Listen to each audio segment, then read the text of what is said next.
Vamos a comenzar, vamos a subir. En el tema anterior nos habíamos quedado. Voy a hacer un recuento ya del tema anterior. Hemos estado viendo a manera de resumen los oficios de nuestro Señor Jesucristo. Habíamos dicho que nuestro Señor Jesucristo dentro del oficio cumplía la función profética, ¿no? La función profética, que quería decir, Jesucristo es el profeta de Dios, vocero de Dios, portavoz de Dios, o hemos dicho boca de Dios o parlante de Dios, ¿no? En lenguaje actual. Y habla ¿a quién? Al pueblo, ¿no? Transmite. ¿Qué es lo que transmite? Todo lo que Dios le dice. Dios habla, lo transmite al profeta y el profeta a su vez lo retransmite a los hombres, al pueblo o al hombre, ¿no? Y hemos dicho dentro de la función profética de Cristo, todo lo que el Padre le oía hablar, él retransmitía, ¿no? ¿Retransmitía a quién? Directamente al pueblo o a cada persona, ¿no? Le condenaba su pecado, o hablaba del Mesías, de sí mismo, o escatología, eventos futuros. Ya, esto hemos visto, estamos retomando a manera de resumen. Luego hemos dicho, bendito Dios, luego hemos hablado bastante de la función sacerdotal, ¿no? Que él cumplió las dos funciones. Él es sumo sacerdote según el orden de Melquisedec y también es el Cordero de Dios que quita el pecado del mundo, ¿no? Entonces, él lleva su propia sangre al propiciatorio. Ahí le mostramos un video y ya lo colgaron también en el WhatsApp de Cristología. Y ahí hemos, claro, está en inglés, lo ponen en español para que lo entiendan, ¿no? Las fiestas, todo lo que es del Antiguo Testamento era sombra y figura de Jesucristo, la labor que iba a hacer Jesucristo. Hemos visto que él no viene de la descendencia según el orden de Leví, él no viene, él viene según el orden de Melquisedec. Y vemos la función mejor dicho, la función sacerdotal, ¿no? ¿Cuál era la función sacerdotal? El sacerdote, el pueblo, ¿qué hacía?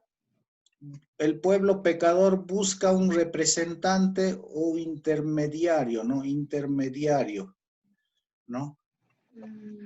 Y luego el sacerdote venía en mediación ¿de quién? Del hombre, ¿no? El hombre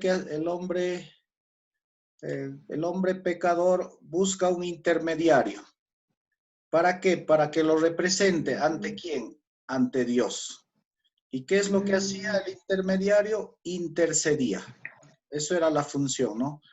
Intercesora. Intercedía y ¿para qué? Para que Dios vea las peticiones de su pueblo. Ya sea, hemos dicho, ¿no? Las peticiones de su pueblo eran, a ver, este dibujo, ya sea, acá vemos, mediante el incienso, mediante las oraciones, porque hemos dicho que el sumo sacerdote llevaba el incienso y a su vez llevaba la sangre del cordero, ¿no? Por propiciación de sus pecados del pueblo. Y el sacerdote entraba, hemos dicho que entraba 2 veces. ¿Por qué entraba 2 veces? El sacerdote entraba 2 veces. ¿Por qué? 1, por su pecado, y 2, entraba por el pueblo, ¿no? Por eso decíamos, sacerdote entraba 2 veces. Pero Jesucristo no entró 2 veces al lugar santísimo. Estamos hablando al mismo cielo. Él entró una sola vez. ¿Por qué? Porque Él es santo. Él no necesitaba santificarse. Y entró una sola vez y para siempre, ¿no? Eso hemos visto, hemos estado viendo dentro de los oficios sacerdotales de nuestro Señor Jesucristo y nos hemos quedado ahí. Pensaba terminar con el último oficio, ¿no? Que hemos hablado. Todo este tema ya lo hemos visto y vimos acá también el video, ¿no? Y también de internet lo pasamos. Esto era el oficio sacerdotal. Ahora vamos a ver el oficio real, ¿no? Si tienen alguna pregunta de la clase pasada que lo han estado revisando, me pueden consultar para pasar ya al oficio real, ¿ya? Bendito Dios. Entonces, son 3 oficios que cumplió nuestro Señor Jesucristo estando hace 2000 años en carne, ¿no? Y sigue cumpliendo la función sacerdotal, ¿ya? Y sigue hablando la función profética mediante el Espíritu Santo a la iglesia, ¿no? Y su función real. Ahora vamos a ver la función real, ¿ya? El oficio real. Muchos pasajes bíblicos hablan de la naturaleza de Cristo, ¿no? Disculpen, de la realeza de Cristo. Hay cantidad de textos, hermanos, que habla que el Mesías es rey, que viene del linaje real, y por eso el libro de Mateo y Lucas nos presenta 2 genealogías, porque un rey tiene genealogía, ¿no?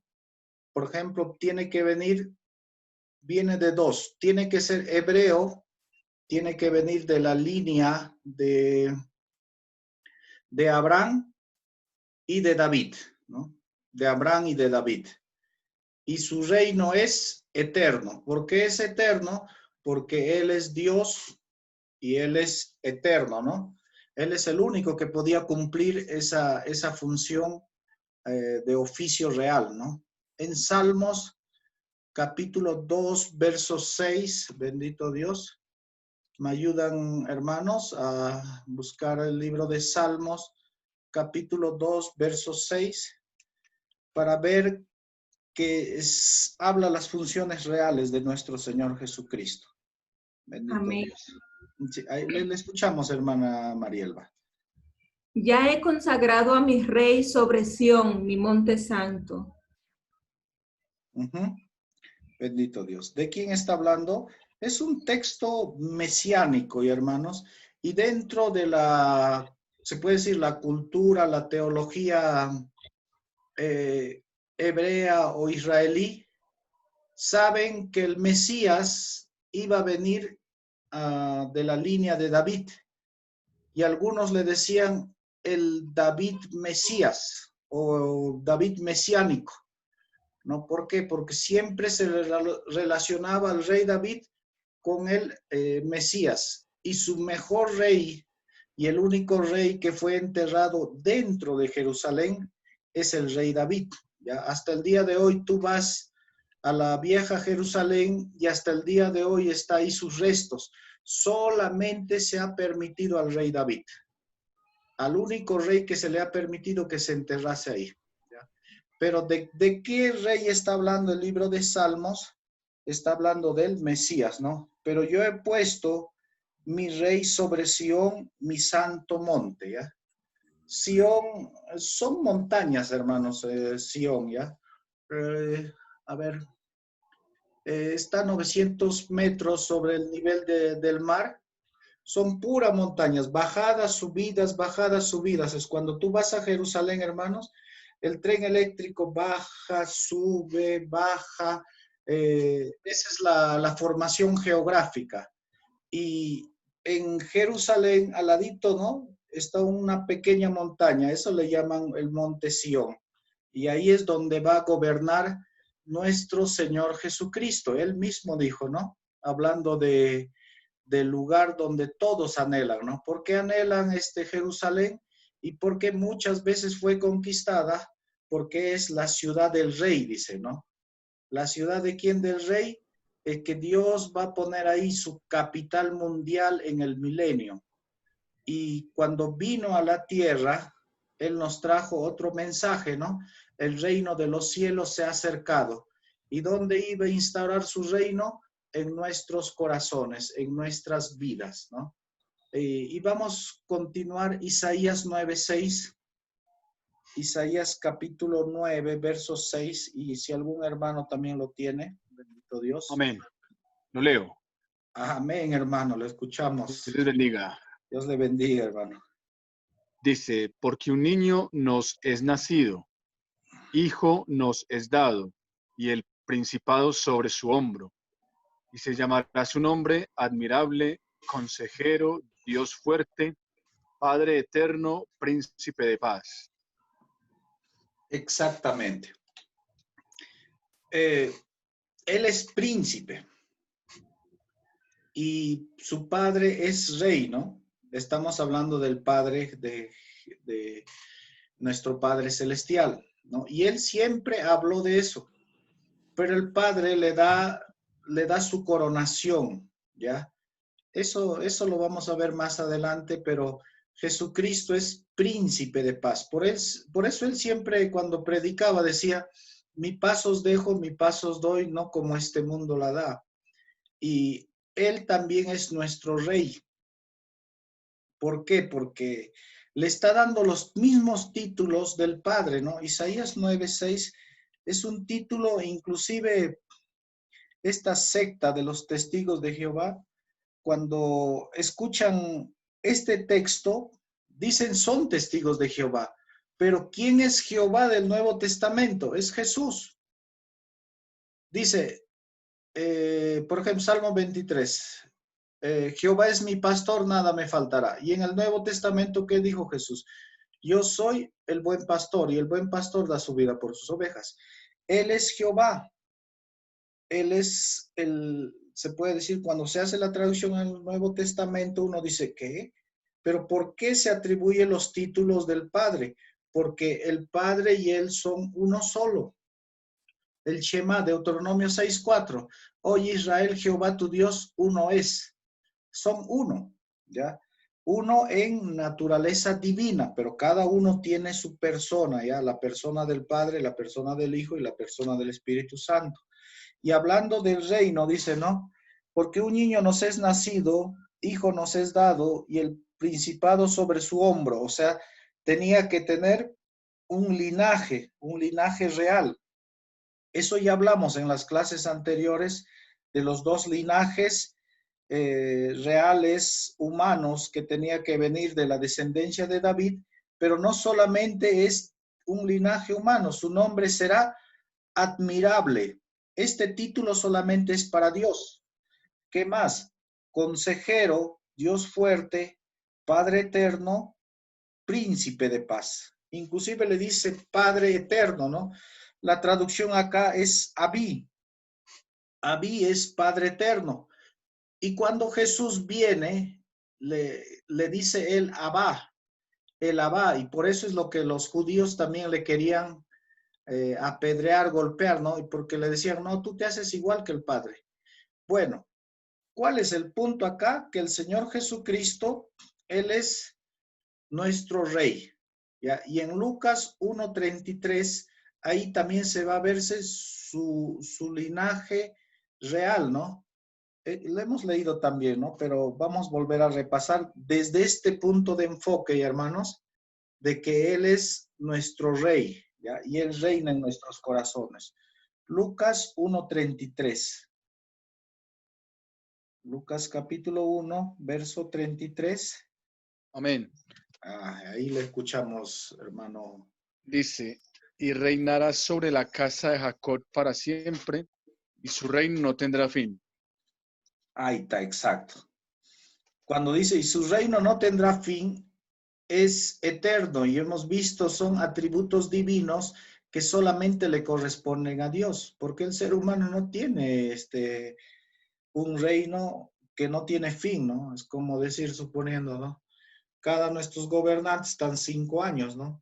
Ya así sea una dictadura, la esperanza de vida son 70, 80 años de edad, entonces ahí mueren y quedan, pero Jesucristo no, Él murió, resucitó y no vuelve a morir más, ¿no? Y Él es Rey de Reyes, Señor de Señores, ¿no? Como dice en el libro de Apocalipsis. Entonces, pero viene de la casa de Jacob, o sea, de Israel, es hebreo, es judío, la salvación viene de los judíos, y su reino no tendrá fin. Eso nos está ratificando su línea real, ¿ya? Su línea real. Por eso les dije, la línea real de Mateo viene de José, y la línea real, que es por la mujer, por la simiente del libro de Lucas, es por la mujer. Por los dos lados viene la línea real de nuestro Señor Jesucristo, ¿ya? Ahí viene su línea real. ¿Ya? O sea que Él es rey, cumple las profecías bíblicas, tenía que venir de la descendencia de David, por el pacto davídico que le hizo, ¿no? Que le hizo que su reino no tendría fin, ¿no? Que siempre habría en su casa reyes, ¿no? Eso es la promesa que le hizo Dios, ¿ya? Dentro del pacto davídico. Son muy importantes estudiar todos los pactos, hermanos, que hace Dios con el hombre, ¿ya? El pacto, hermanos, el pacto siempre lo hace Dios con el hombre. El hombre nunca puede hacer pacto, solamente el hombre hace promesas y votos, ¿ya? En otra clase les voy a explicar por qué, ¿ya? Porque los pactos lo hace un grande, un imperio poderosísimo, hace un pacto sobre suponiendo, ¿no? ¿Qué hace? Voy a hacer mi pacto contigo. Por no querer matar, destruirte ni nada de eso, voy a hacer un pacto contigo. Y ahí viene bendiciones, maldiciones, promesas, todo eso. Ya, hay un tema, se llama eso, los pactos de los hititas. Y el pacto de los hititas del Antiguo Testamento, todavía te estoy hablando de los tiempos de la Torre de Babel y su descendencia. Ahí había los pactos de los hititas. Y ese mismo modelo del pacto hitita lo hace Dios con ese modelo en el pacto que hizo con Moisés, o sea, con la nación de Israel. ¿Ya? Por eso les digo, para estudiar la palabra de Dios y predicar la palabra de Dios hay que estudiar bastante, hermanos. ¿Ya? Por eso dice la palabra, no hay que ser neófitos. Y ahora, gracias a Dios, hay internet, hay muchos, claro, hay que saber también de qué doctrinarse, ¿no? La palabra de Dios, muy importante, y hay que aprender esa parte, porque ahora todo está de moda, pacta con Dios, pacta con tu casa, pacta con, quieres oración por sanidad, pacta con Dios, ya eso ya prácticamente te están ya robando, ¿no? Y están mal usando la palabra de Dios, ¿ya? Continuamos con el tema. Juan 18, 36 y 37. Evangelio según San Juan. Amén. ¿Ya? ¿Le escuchamos, hermana? Respondió Jesús, mi reino no es de este mundo. Si mi reino fuera de este mundo, mis servidores pelearían para que yo no fuera entregado a los judíos. Pero mi reino no es de aquí. Le dijo entonces Pilato, ¿luego eres tú rey? Respondió Jesús, tú dices que yo soy rey. Yo para esto he nacido y para esto he venido al mundo, para dar testimonio a la verdad. Todo aquel que es de la verdad, oye mi voz. Amén, gloria a Dios. Que de él su reino no es de este mundo, hermanos. Él es rey de dónde, pero es rey del tercer cielo. Es rey príncipe del tercer cielo. Y él cuando vino, ¿cuál era su predicación? El reino de los cielos se ha acercado, decía. Arrepentidos, el reino de los cielos se ha acercado. ¿Y quién era el reino de los cielos? Era el mismo, él, la palabra, el Logos hecho carne, que nos iba, bendito Dios, a ser hechos, nos iba a adoptar como hijos de Dios, y nuestros nombres iban a estar inscritos en los libros celestiales del reino de los cielos. Entonces, Jesucristo vino a hacernos hijos del Rey. Por eso nos dice, el reino de los cielos se ha acercado. Y esto es un reino universal, pero espiritual, de naturaleza espiritual, hermanos, ¿ya?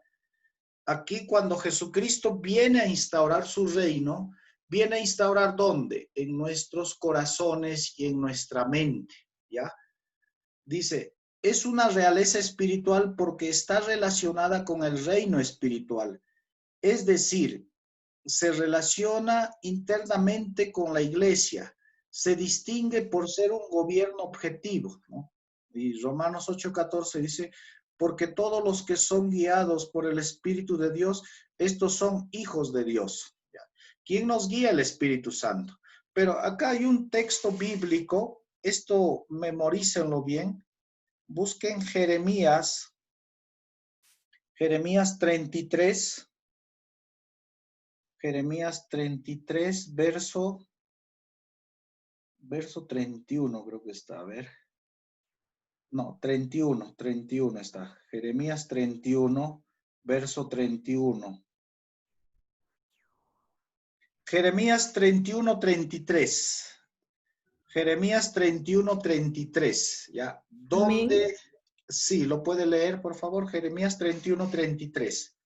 Pero este es el pacto que haré con la casa de Israel después de aquellos días, dice Jehová. Daré mi ley en su mente y la escribiré en su corazón, y yo seré a ellos por Dios, y ellos me serán por pueblo. Amén. Esta es la promesa de un nuevo pacto. ¿Quién hace ese nuevo pacto? Nuestro Señor Jesucristo. ¿Y dónde establece su reino? En nuestros corazones y en nuestra mente. ¿Ya? Estos dos términos, grábenselo bien. ¿Por qué? Jesucristo va a venir con este mensaje. Dice, habla del reino de los cielos, habla del reino de los cielos se ha acercado. ¿Y dónde establece su reino? En nuestros corazones. Y Jesucristo, cuando viene a dar su doctrina, la doctrina del reino de los cielos, Él ve y va a juzgar de acuerdo a las intenciones del corazón, ¿no? El corazón. Y también habla de la mente, porque la palabra arrepentimiento es cambio de mente, metanoia en el griego, ¿no? Cambiar tu manera de pensar. ¿Quién nos cambia la manera de pensar?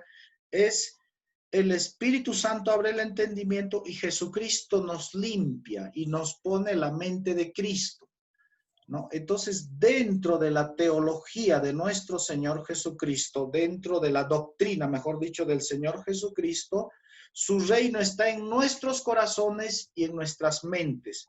Por eso, dentro del gran mandamiento está amar al Señor tu Dios con todo tu corazón, con todo tu alma, y en el Nuevo Testamento le pone ya la palabra mente, con toda tu mente y con todas tus fuerzas, porque en el Antiguo Testamento no vas a encontrar la palabra mente, ya lo vas a encontrar como un adicionado más, de acuerdo al conocimiento tanto filosófico de aquellos tiempos, ¿no? Se adiciona la mente, se adiciona las razones prudentes. Entonces, Hermano Coco, pero acabamos de leer la palabra mente en el Antiguo Testamento, en Jeremías 31:33. sí, Daré mi sí, ley en su mente. exactamente. O sea, yo te estoy hablando del otro texto, disculpe, mi hermana, sino del otro texto cuando dice, por ejemplo, Deuteronomio 6:4, ¿no? Si lo buscamos ahí, amarás al Señor tu Dios, dice, con todo tu corazón, con todo tu alma y con todas tus fuerzas, dice, ¿no? Pero en el Nuevo Testamento se le adiciona lo que tiene buena apreciación, la mente, ¿no? O sea, es que la mente ya es más desarrollado, ¿dónde? En el Nuevo Testamento, hermana. En el Antiguo Testamento también hay, sí, pero hay como, lo vas a encontrar sinónimos como razones prudentes, por ejemplo, lo que habla en el libro de Proverbios, en la versión Reina Valera vas a encontrar razones prudentes. Las razones prudentes son las razones lógicas y mentales. Está muy bien lo que está diciendo, hermana, si no son adicionados a la ley. A la ley se le adiciona, como quien dice, lo que faltaba en el Antiguo Testamento, se adiciona en el Nuevo Testamento la mente. Y también la mente es muy importante dentro del arrepentimiento, dentro del reino de los cielos. Y habla en el Nuevo Testamento de la mente de Cristo. Yo sé que lo han escuchado algunas prédicas también, la mente de Cristo, ¿no? Que el Señor nos ha dado la mente de Cristo. Nosotros tenemos la mente de Cristo. O sea, nuestra mente está lleno, tiene que estar lleno del reino. Nuestro corazón también tiene que estar lleno del reino. O sea, ¿quién? Jesucristo entrado y sentado dentro de nuestros corazones. Y de ahí viene la doctrina de cristocéntrico, ¿no? O cristocéntrico, esa palabra, ¿no? Que el centro de tu corazón, de tu vida, sea Jesucristo. Y hablando también dentro de que Él está en reinando en nuestros corazones. ¿Por qué? Porque, dígame hermano, ¿alguna pregunta? Una pregunta. Las motivaciones del corazón, ¿en qué encajaría entonces? Porque mira, yo sé que hasta cuando con Jesucristo bien claro hace, o sea, juzga de acuerdo a las motivaciones del corazón, pero en el Antiguo Testamento no había las motivaciones del corazón, sino como era solo por la actitud, ¿no? Del pecado, es en hecho, el Sí, pecado consumado. exactamente. Esa es muy buena apreciación. Por ejemplo, en el Antiguo Testamento dice, no matarás. ¿Y cuál era el hecho del matar? Agarrar y apuñalar a una persona o quitarle la vida, ¿no? Era la acción. Pero la acción, ¿dónde se genera? ¿Dónde se produce? En el corazón, ¿no? Y cuando Jesucristo viene a hacer el nuevo pacto, y muy buena pregunta, ¿la hace dónde? En el corazón y en la mente. ¿Y por qué la hace en el corazón y en la mente? Porque el corazón es donde se genera el pecado.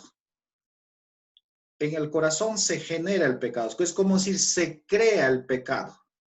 ¿Y qué hace el cuerpo? El corazón luego trabaja con la razón, con las maquinaciones y la razón. Pero ¿de dónde se alimenta las maquinaciones? Se alimenta del corazón.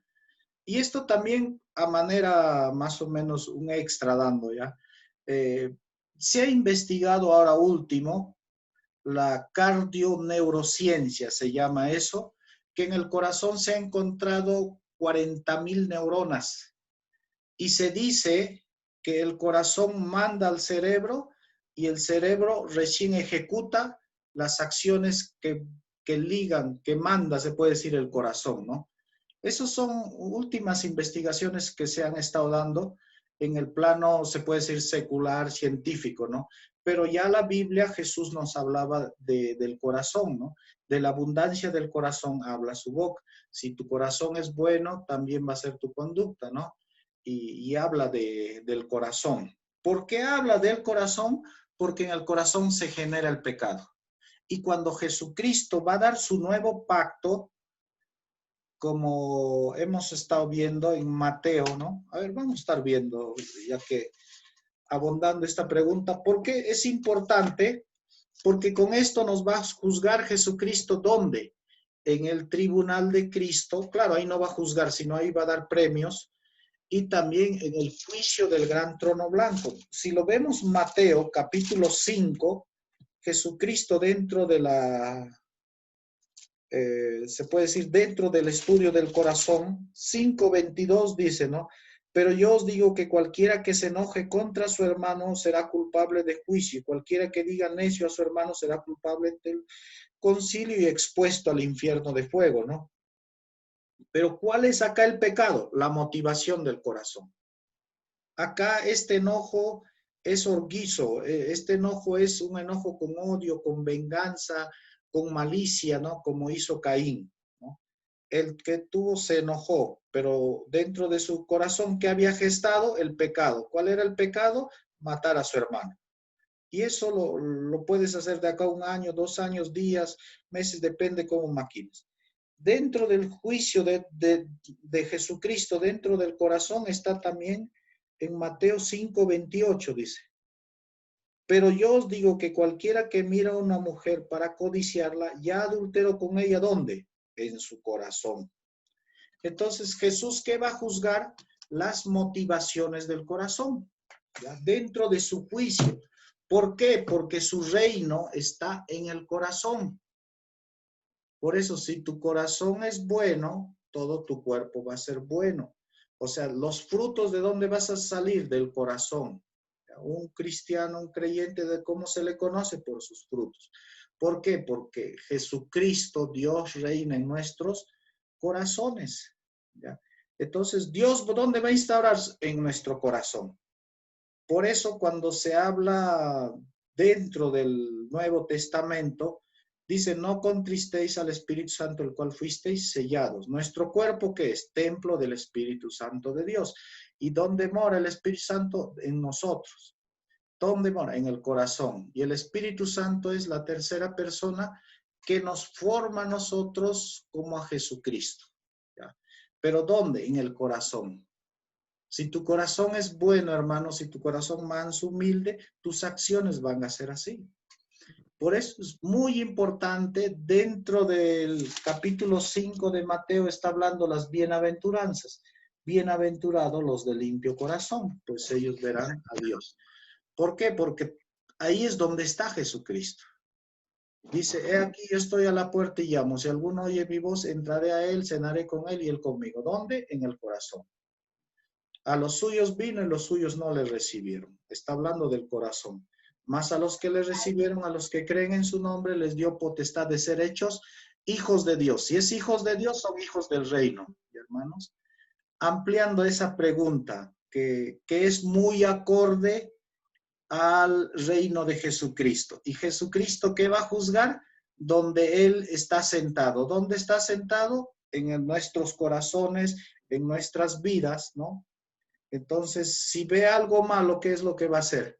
Va a ver las motivaciones del corazón.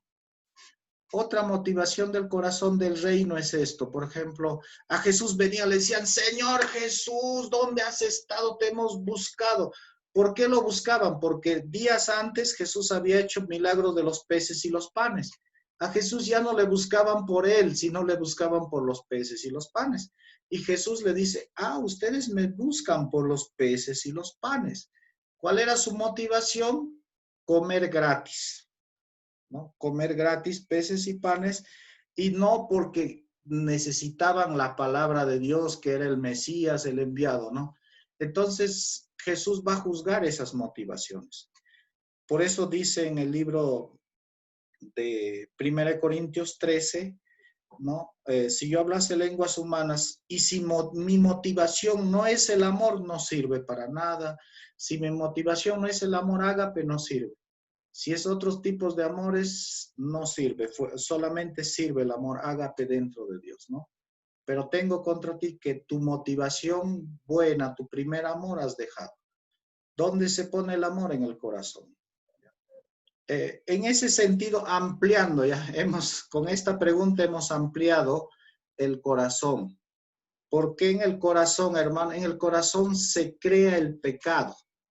Por ejemplo, yo discuto con alguno de ustedes, y de repente puede ser un orgue, una discusión en el griego. A veces es bueno, ¿no? Nos decimos las cosas y luego sigue nuestra amistad como un niño.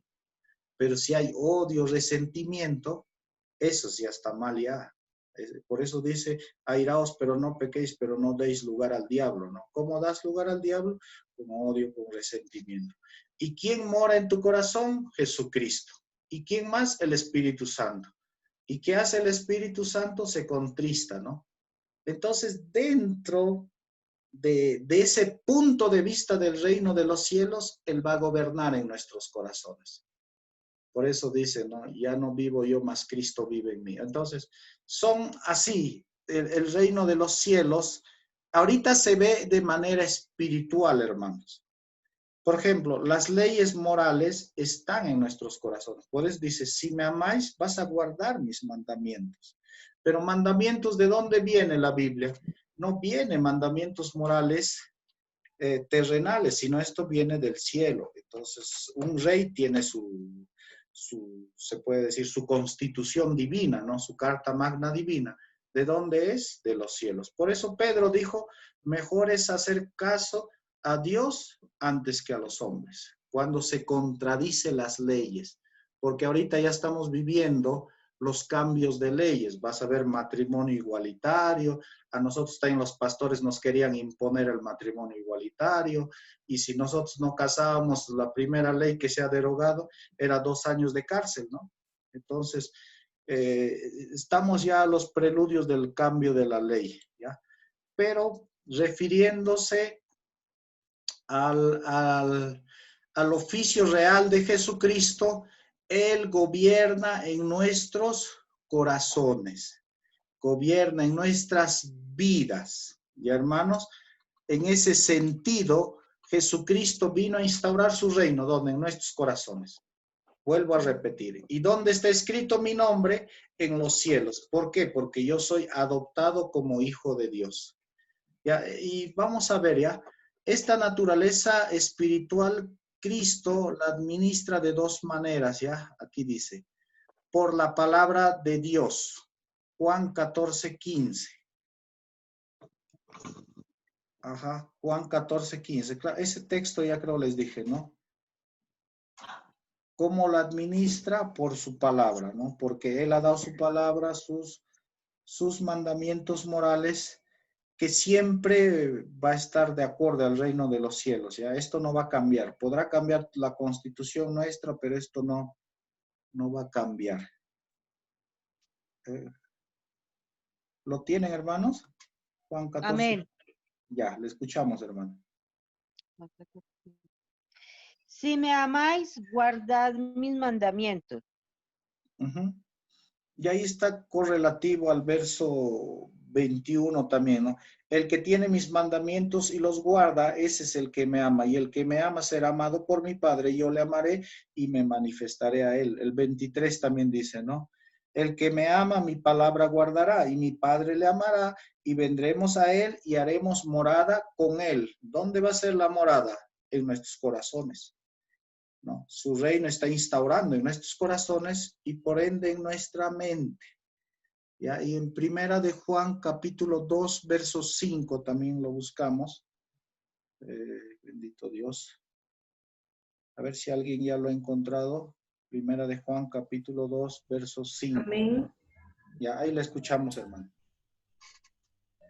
Pero el que guarda su palabra, en este verdaderamente el amor de Dios se ha perfeccionado. Por esto sabemos que estamos en él. Amén. ¿Ve? ¿De qué está hablando?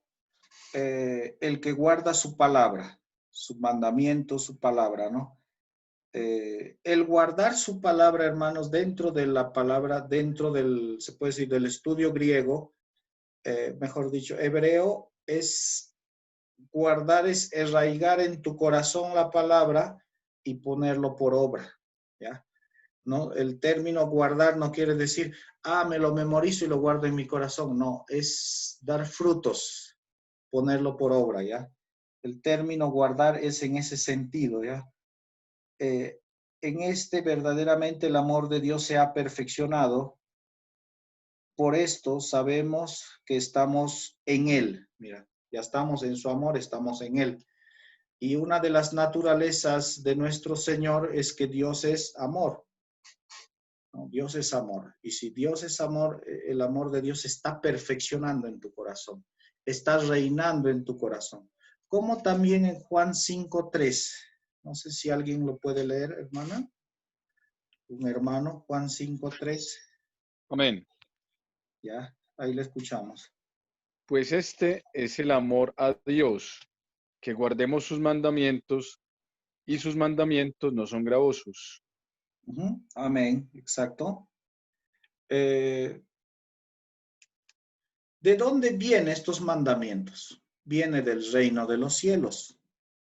Estos mandamientos no son, se puede decir, terrenales, son mandamientos divinos. Los mandamientos morales no han cambiado, hermanos, ¿ya? Y más bien se ha perfeccionado cuando Cristo ha venido. que ha hecho Jesucristo le ha dado un mejor sentido a la ley, en el sentido de que Él se basa ya a las intenciones del corazón. Por eso, todos los mandamientos en el libro de Mateo, usted lo lee, Mateo capítulo 5 hasta el 7, son mandamientos para la iglesia, ¿ya? Son mandamientos para la iglesia y se ve 4 puntos, ¿no? Primero, la intencionalidad del corazón, luego lo que es dentro de la intencionalidad del corazón está el tribunal de Cristo, están los juicios que va a hacer Dios, luego está el amor ágape, ya dentro de ello el amor ágape, el sufrimiento, que vamos a pasar sufrimiento, Jesucristo sufrió, pero estamos juntamente con Él, ¿no? Y todos esos aspectos vamos a encontrarlo en el libro de Mateo, desde el 5 al 7, ¿ya? Es 5, 6 y 7. Si lo estudia muy bien, usted va a entender más a profundidad las enseñanzas y doctrinas que tanto el apóstol Pablo como los demás apóstoles nos doctrinan a nosotros, ¿ya? De ahí es donde provienen. De ahí lo vas a entender un poco más fácil, tribunal de Cristo, juicio del gran trono blanco. ¿Por qué? Porque dice, de toda palabra ociosa que hablen los hombres, de ellas darán cuenta. ¿Dónde? En el día del juicio. ¿Cuántas palabras ociosas? Entonces, por eso hay que cuidar el corazón. O sea, es más, el Espíritu Santo viene y el reino de los cielos lo hace, se puede decir, lo perfecciona. ¿Quién lo perfecciona? La tercera persona de la Trinidad. Porque nos forma ¿a quién? A Jesucristo. ¿Ya? Y lo perfecciona el reino. Por eso Jesucristo nos ayuda bastante en nuestras debilidades. A veces fallamos, ¿sí o no, hermano? Le fallamos, le decimos, Señor, perdóname, ayúdame. Y sientes el perdón de Dios, sientes llorar y sientes que Dios te ha perdonado. Le dices, Señor, ya no lo voy a volver a hacer más. Es que nuestro Señor Jesucristo, Él se ha encarnado, siente cómo es en nuestras debilidades y tenemos al Espíritu Santo que hace, que nos redarguye, hermanos. Ya nunca pierdan esa sensibilidad del Espíritu Santo. Si el Espíritu Santo te hace sentir que le has hecho un daño a alguien, pídele perdón ahí mismo. Señor, perdóname, Señor, esposa, esposo, hermano, hermana, de repente he ofendido, discúlpame. ¿Por qué? Porque tenemos la ayuda tremenda del Espíritu Santo, que es del reino de los cielos, a Jesucristo, ¿no? Que está en nuestros corazones, y en nuestro corazón mismo, que tiene que mantenerlo limpio el Espíritu Santo para la venida de Jesucristo, ¿ya? Cumpliendo sus mandamientos, hermanos, en ese sentido, ¿ya? Por eso Jesús enfatizó mucho, por eso decía el Señor, el que ama padre, madre, hijo, hija, o enamorada o esposa, más que a mí, no es digno de mí, dice. No, o sea, tenemos que amarle primero es a Él. Y dentro del amar a Él no quiere decir que no ames a tu esposa, no, eso no está diciendo, sino que no se contraponga a su ley divina. Por ejemplo, tu esposa te dice, no, o tu esposo, viceversa, te dice, mi amor, no hay plata, no hay dinero, todo eso. ¿Qué hacemos? Una propuesta indecente te ponen. Oye, y si llevas en tu carro unos 10 kilos de droga, 20 kilos de droga, me van a dar $1,000. Sí, justo tenemos necesidades. Entonces, ¿qué haces? ¿Haces caso a tu mujer o las leyes morales que Dios ha puesto, haces caso primero a la ley moral? Entonces, ahí está. Es como Adán. Adán, ¿a quién puso en primer lugar? A su esposa. ¿Por qué? Su esposa le dijo, come este fruto. ¿Y qué decía Dios? No comas, decía el Señor. ¿A quién puso en primer lugar? A su mujer. Entonces, ¿qué primó? Primó su mujer. Y no se puede servir a dos señores. Entonces, todo va concuerdo con el corazón. Y las leyes primeras del corazón es amarás al Señor tu Dios. Con eso no quiere decir que no la amas a tu esposa. No, sí. Maridos, amad a vuestras esposas. Ya sino dentro del primer lugar es Jesucristo. Y seréis verdaderamente mis discípulos, dice el Señor. Ya, dentro del gobierno del reino está eso. El poner en primer lugar a nuestro Rey de Reyes y Señor de Señores, y sus leyes. Y repitiendo eso, vuelvo a repetir de Pedro, cuando dice, ¿no? Mejor es obedecer a Dios que antes que a los hombres, ¿no? Y eso es lo que dice en el libro de Hechos, ¿no? Nos dice eso Pedro, ¿no? Cuando el concilio le dice, no, ya no quiero que hablen más en el nombre de Jesucristo, si no les vamos a castigar todo. Y ellos les dicen, ya, juzguen ustedes. ¿A quién voy a obedecer? ¿A Dios o a ustedes? Les dice. Y Pedro entiende que mejor es obedecer a Dios que antes que los hombres, ¿no? Es como suponiendo, ¿no? Yo sé que en algunos países ya se ha aprobado el matrimonio igualitario. ¿Y qué tal viene y me dice, pastor, por favor, cáseme 2 hombres? Yo no puedo hacer eso, pues. Yo no puedo hacer eso. Yo no puedo hacer eso. No, que se le va a multar, se le va a denunciar, que esto, que el otro. Bueno, ¿qué puedo hacer? Denúncieme, ¿no? Denúncieme, porque primero es obedecer a Dios antes que las leyes humanas. Pues las leyes humanas van a cambiar, hermanos, ¿ya? Y están cambiando ahorita en el mundo. Si se dan cuenta, ahorita en el mundo están cambiando las leyes, porque eso está dentro de los días finales, ¿no? Cambiará las leyes y los tiempos, ¿ya? En ese sentido. Bueno, me extendí un poco en esa parte, pero es bueno entender esto del reino, ¿ya? Que él es nuestro rey ya, pues hermano, él ya gobierna en nuestras vidas. Luego dice, por su Santo Espíritu, en cuanto a la duración de dicha realeza. Parece que el texto sagrado favorece a la duración eterna, ¿ya? Claro, Salmos 45, 6, mediante su Espíritu Santo, ¿ya? A ver si alguien lo encuentra, hermanos, ustedes que están más Amén. afilados con la palabra. A ver, lo escuchamos, hermano. Tu trono, oh Dios, es eterno y para siempre. Cetro de justicia es el cetro de tu reino. Ya, ¿dónde lo va a instaurar el reino? Estamos diciendo. Nuestro corazón. Nuestros corazones. Y si Él se instaura en nuestros corazones como nuestro rey, ¿cómo va a ser su reino? Eternamente.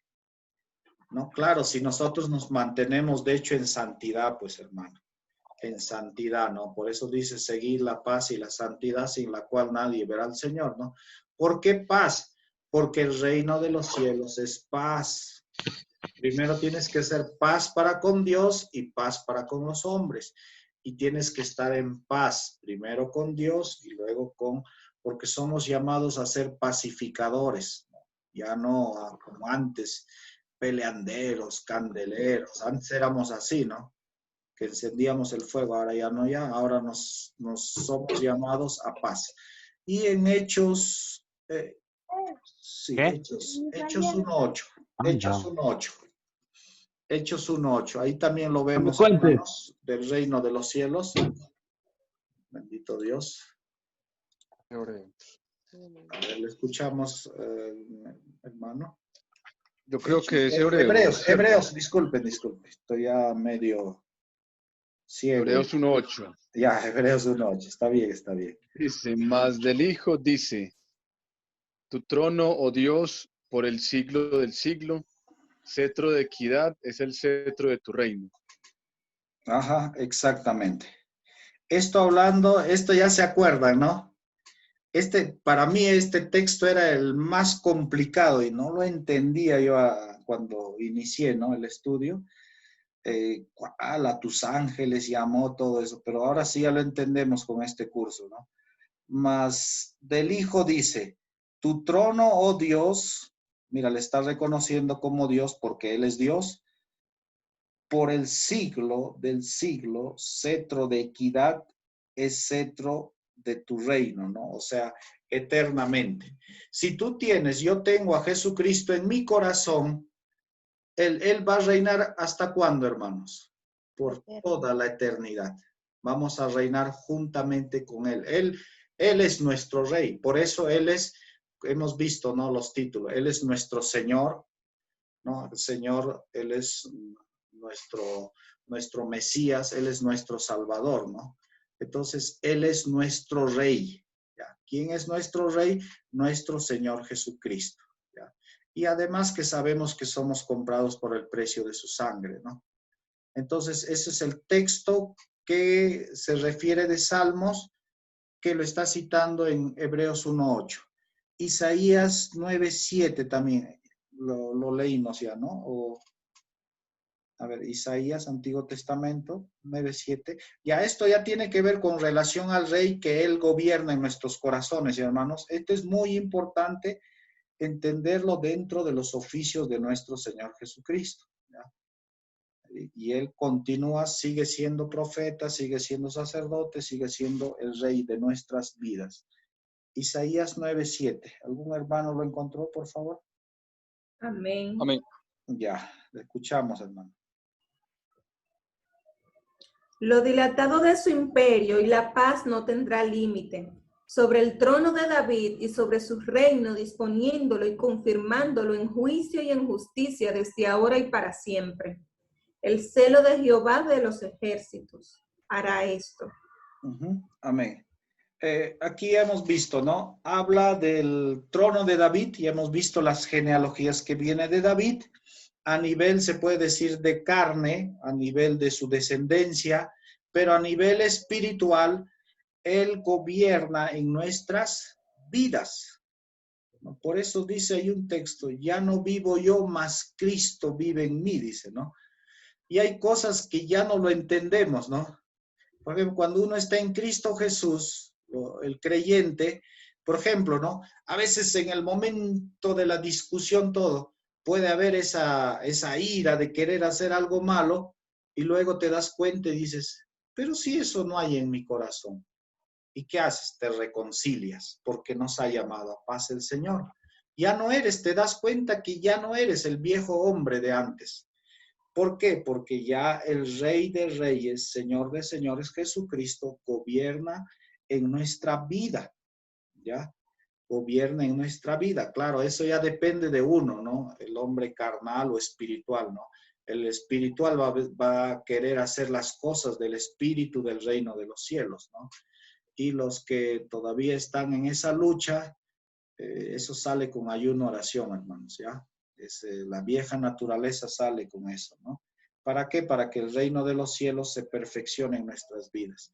En Daniel 2:44 también lo vamos a leer, bendito Dios, Daniel 2:44, que nos habla del reino mesiánico, ¿ya? Reino Amén. mesiánico, ya, le escuchamos, hermana. Y en los días de estos reyes, el Dios del cielo levantará un reino que no será jamás destruido, ni será el reino dejado a otro pueblo. Desmenuzará y consumirá todos estos reinos, pero él permanecerá para siempre. Amén, gloria a Dios. Ya, esto nos está hablando de los reinos. Este es el sueño, ¿no? Que tuvo Nabucodonosor. Y el último reino es la roca que viene no cortada por hombre y viene y destruye todos los imperios, ¿no? Los 7 imperios mundiales, ¿no? El imperio egipcio, que habla la Biblia, el imperio asirio, que habla la Biblia, el imperio babilónico, el imperio, ¿qué imperio más viene? Persa, de ahí viene el imperio griego, ¿no? Medo-persa, de ahí viene griego, el imperio romano, el 6º imperio, y el último imperio que ya se está formando, ¿no? Que ya hemos visto ya la Comunidad Económica Europea, el euro, y las Naciones Unidas que van a formar esa alianza, ¿no? Que viene de las 2 piernas del imperio romano, el Tratado de Roma que se hizo en Europa, y la ONU, ¿no? Lengua, toda lengua, tribu y nación, ¿no? Donde habla. Es el último imperio, pero todos esos imperios, ¿quién va a venir a instaurar su reino milenial? Nuestro Señor Jesucristo, ¿ya? Ese es ya el reino físico, se puede decir, o político. Ese reino ya va a ser político, hermanos. Por eso cuando nosotros oramos, el Padre Nuestro dice, Padre Nuestro, venga a nosotros tu reino. Pero ¿qué reino estamos hablando? El reino político, el reino físico, ya. Ahí sí ya vamos a sentarnos en tronos, ahí sí vamos a gobernar, todo eso, ¿no? Y eso le preguntaron Los apóstoles antes de que se vaya Jesucristo, preocupados, como decir, por la carne, ¿no? Señor, ya pues queremos nuestro puesto, ¿restaurarás tu reino en estos tiempos? Y Jesús se amarga, decía, como quien dice, estos carnales todavía están. Dice, no os toca saber a vosotros eso, pero recibiréis poder. Ahí habla del Espíritu Santo y me seréis testigos. Entonces ahí ya entenderán que estoy hablando primero del reino de los cielos y posteriormente ya es el reino milenial. Imagínense, gobernar en el reino milenial, yo prefiero gobernar ya con cuerpo nuevo, mente nueva, todo listo ya, ¿no? Porque ya pasamos la prueba, ¿no? Porque este cuerpo mismo, mira, hombres empiezan a gobernar y lo corrompen en el gobierno, ¿no? Y así en el mundo, hermanos, ¿ah? En el mundo ahorita están ofreciendo dinero fuertísimo y te calculan ya. A ver, ¿este con cuánto puede caer? Ya le ofrezco 10 millones. No, este es más duro. ¿Cuánto le ofrecemos? 20 millones de dólares. Ah, ya, con esto sí puede caer. Ya hasta 30 le podemos dar. Entonces ya te ponen precio ya a tu conciencia, como se dice, ¿no? ¿Para qué? Para que entres al juego de la corrupción, ¿no? Pero ya su reino el reino que está hablando el libro de Daniel, está hablando el reino mesiánico, ¿ya? El reino milenial de Jesucristo, ¿ya?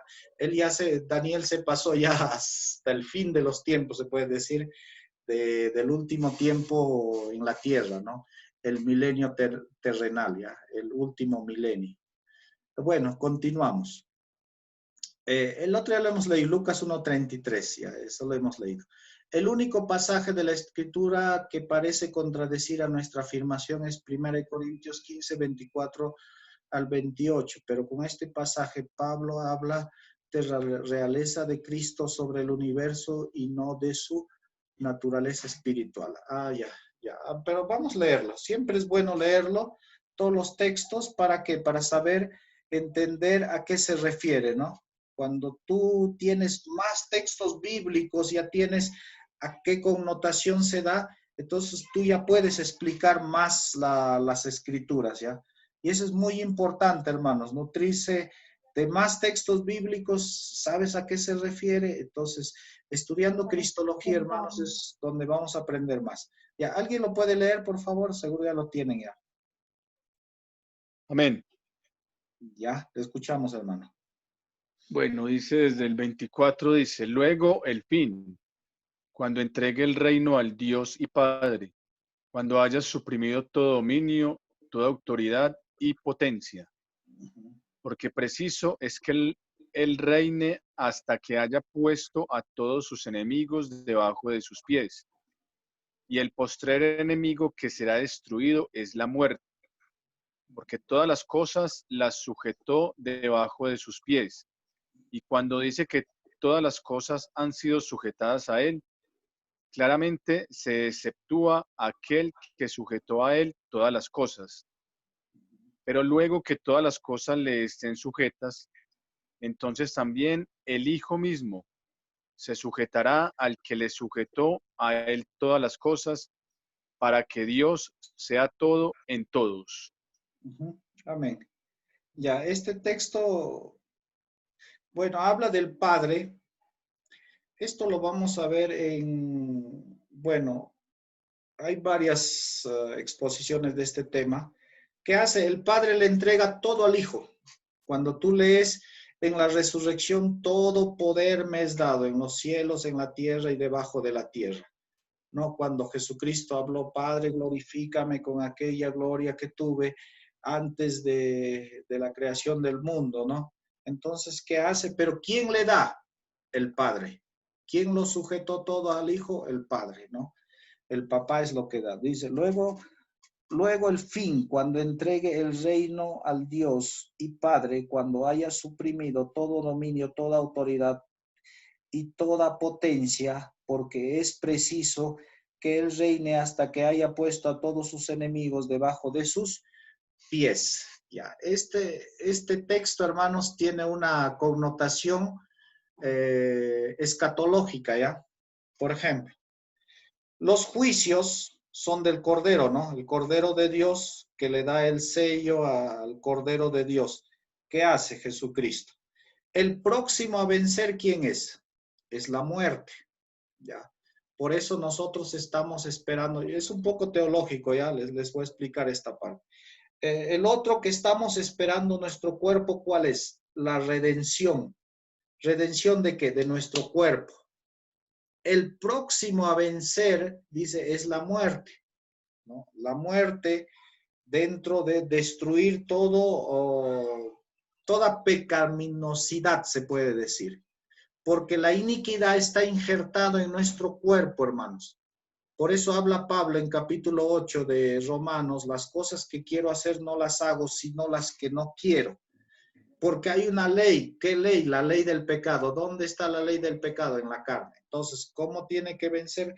Totalmente lo va a vencer en el arrebatamiento. Nosotros tenemos que esperar de esa muerte, ¿no? O sea, que dice, oh muerte, yo seré tu muerte. Eso ya lo hemos visto dentro de la ascensión de Jesucristo hasta las profundidades del Hades, ¿no?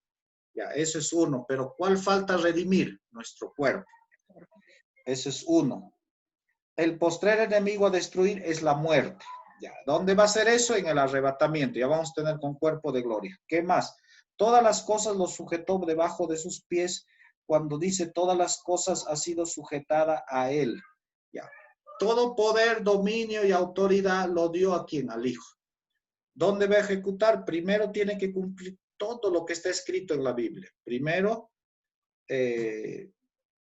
7 años del gobierno del anticristo. Jesucristo, ¿cuándo va a venir? El último año, es conocido como la guerra de Armagedón.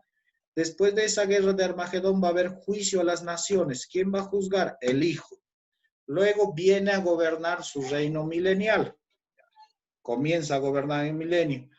El Satanás es atado por 1000 años, luego desatado a los que sobreviven. Luego viene el último juicio, el juicio final.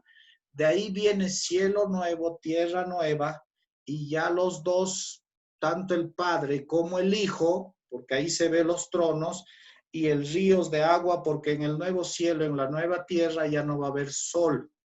Ellos van a ser la luz, ¿no? Y Él es la luz de los hombres. Entonces, todo esto es un punto de vista dentro del reino de Jesucristo. Tenemos que entender que Él es un reino espiritual. Luego nos habla de un reino físico, termina ese reino milenial y ya le entrega, se puede decir, tanto el Padre y el Hijo cogobiernan en el cielo nuevo y tierra nueva, y ese es un gobierno eternal entre el Padre, el Hijo y el Espíritu Santo, ¿no? Es un gobierno, ya se puede decir, entero. Es un gobierno para muchas, se puede decir, es el plan del reino de nuestro Señor Jesucristo, porque todavía falta cumplir varias profecías, hermanos, ¿ya? Falta el reino milenial, falta el juicio a las naciones, falta la guerra de Gog y Magog, ¿no? Luego el juicio del trono blanco. Del anticristo. Disculpa. La manifestación del anticristo. Claro, la manifestación del anticristo. O sea, una parte lo cumplió Jesucristo. Por eso cuando le dan los rollos a leer a Jesucristo del libro de Isaías, él cumple una parte. Y si se dan cuenta, no termina de leer la otra parte. ¿Por qué? Porque la otra parte lo va a cumplir en el milenio, en el reino milenial. Ahí es un reino político, hermanos. Cuando les digo político, es un reino que vamos a ser sacerdotes de Dios y nos va a instaurar tronos. Es como decir, vamos a ser, suponiendo, vas a ser presidente de una nación, vamos a ser como los sacerdotes del Dios vivo. ¿A quién vamos a administrar? Dentro del milenio, dentro de la nueva generación, que ellos sí se van a reproducirse, ¿no? Nosotros, si nos vamos en el arrebatamiento, pues vamos a ser como ángeles ya. O sea, este reino es un amplio, hermano, o sea, hablar del reino de los cielos, y acá Pablo se nos fue, pero es hermoso, ¿no? Hermoso entenderlo desde el punto de vista del reino tanto espiritual y el reino físico, y que Él es el rey del universo, hermanos, ya Él es el rey del universo que va a gobernar, pero nos está Pablo describiendo de manera resumida qué es lo que tiene que destruir todavía. Tiene que quitar la iniquidad total. Por eso se llama el último juicio, el juicio final, o el juicio, juicio final, ¿no? O el juicio del gran trono blanco. ¿Por qué se dice juicio final? Porque ya se ha probado durante los 7 milenios en la tierra. ¿Ya? La última prueba va a ser la guerra de Gog y Magog, cuando a Satanás, porque él es el tentador, su chamba, su trabajo de Satanás, ¿cuál es? Tentar. Si es que estás contra tu rey. ¿Quién es nuestro rey? Nuestro Señor Jesucristo. La piedra que habla el libro de Daniel, que no fue cortada por mano de hombres, o sea, que fue dado por el Padre Celestial a Jesucristo. Esto también lo hemos visto en el Hijo del Hombre, ¿se acuerdan? El anciano de días, ¿qué es lo que le da? Su dominio, poder y reino, ¿no? ¿A quién le da? Al Hijo del Hombre. Ya, hermanos, en esa parte es lo que nos habla el reino de nuestro Señor Jesucristo, ¿ya? Y ahí está, acá justo, ya, esto más o menos son ya hablando del reino milenial, ¿no? Esto ya es el reino visible, se puede decir, hermanos. ¿Por qué visible ya? Porque Él va a reinar totalmente en nuestros corazones y hemos dicho su gobierno va a ser eternal en nosotros, todos aquellos que vamos a ser arrebatados. Físicamente ya no va a haber, se puede decir, a la verdad el espíritu está dispuesto, pero la carne es débil. No, la carne ya va a ser exterminado totalmente la iniquidad. Con cuerpo de gloria, con todo, vamos a gobernar juntamente con Cristo. ¿Ya? Y ahí vamos a ser reyes y sacerdotes y vamos a reinar. Ya ya es de manera visible. ¿Con quién? Con nuestro Señor y amado Jesucristo. ¿Ya? Entonces, es muy importante aprender este reino, ¿ya? El rey de nuestra vida, del reino milenial ya va a ser un reino físico, ¿ya? Un reino físico visible. Ese es el reino milenial, ¿ya? Ese es el reino que hablaban eso en el libro de Hechos. Cuando lo lees, restaurarás el reino, Señor, y le dice, no os toca saber a ustedes todavía, porque no habían recibido el Espíritu Santo y todavía estaban, como se dice, ¿no? Carnales, todavía pensando en el reino físico. Hoy ya quiero tener mi puesto, yo quiero ser primer ministro, yo quiero ser ministro de Economía, ministro de Defensa, yo quiero ser esta cartera, ¿no? Entonces, aquí ya es donde se va, se puede decir, el reino milenial físico de Jesucristo. Todos los sustentos bíblicos están acá, ¿ya? Esto habla del reino milenial que falta cumplirse todavía, ¿ya? Que falta cumplirse. Pero ¿cómo empieza? Con Armagedón. Armagedón, juicio a las naciones, ya que habla el libro de Mateo. Y la última guerra, Apocalipsis 26, ¿no? La guerra de Gog y Magog, que todavía en la zona de Rusia, de esos lugares, no, este no es el Gog y Magog, por si acaso, del libro de Ezequiel, ¿ya? Este es otro Gog y Magog, la última batalla, la última prueba. Se van a sentarse acá, ya es en la Nueva Jerusalén, va a ser su nuevo gobierno, ya la ciudad de David, y ahí va a gobernar. Esta es la última, es soltado Satanás, acá está en esta imagen, es suelto Satanás, y le van a hacer la guerra, ¿a quién? A los santos, ¿no? Va a incitar Satanás nuevamente y van a querer hacer la guerra nuevamente a los santos. A los santos, a nosotros. Una pregunta. Sí, dígame, hermana. Este reino milenial que tanto énfasis hacen los del testigo de Jehová, ¿es el mismo? De que ellos también le ponen mucho énfasis, los de testigo de Jehová.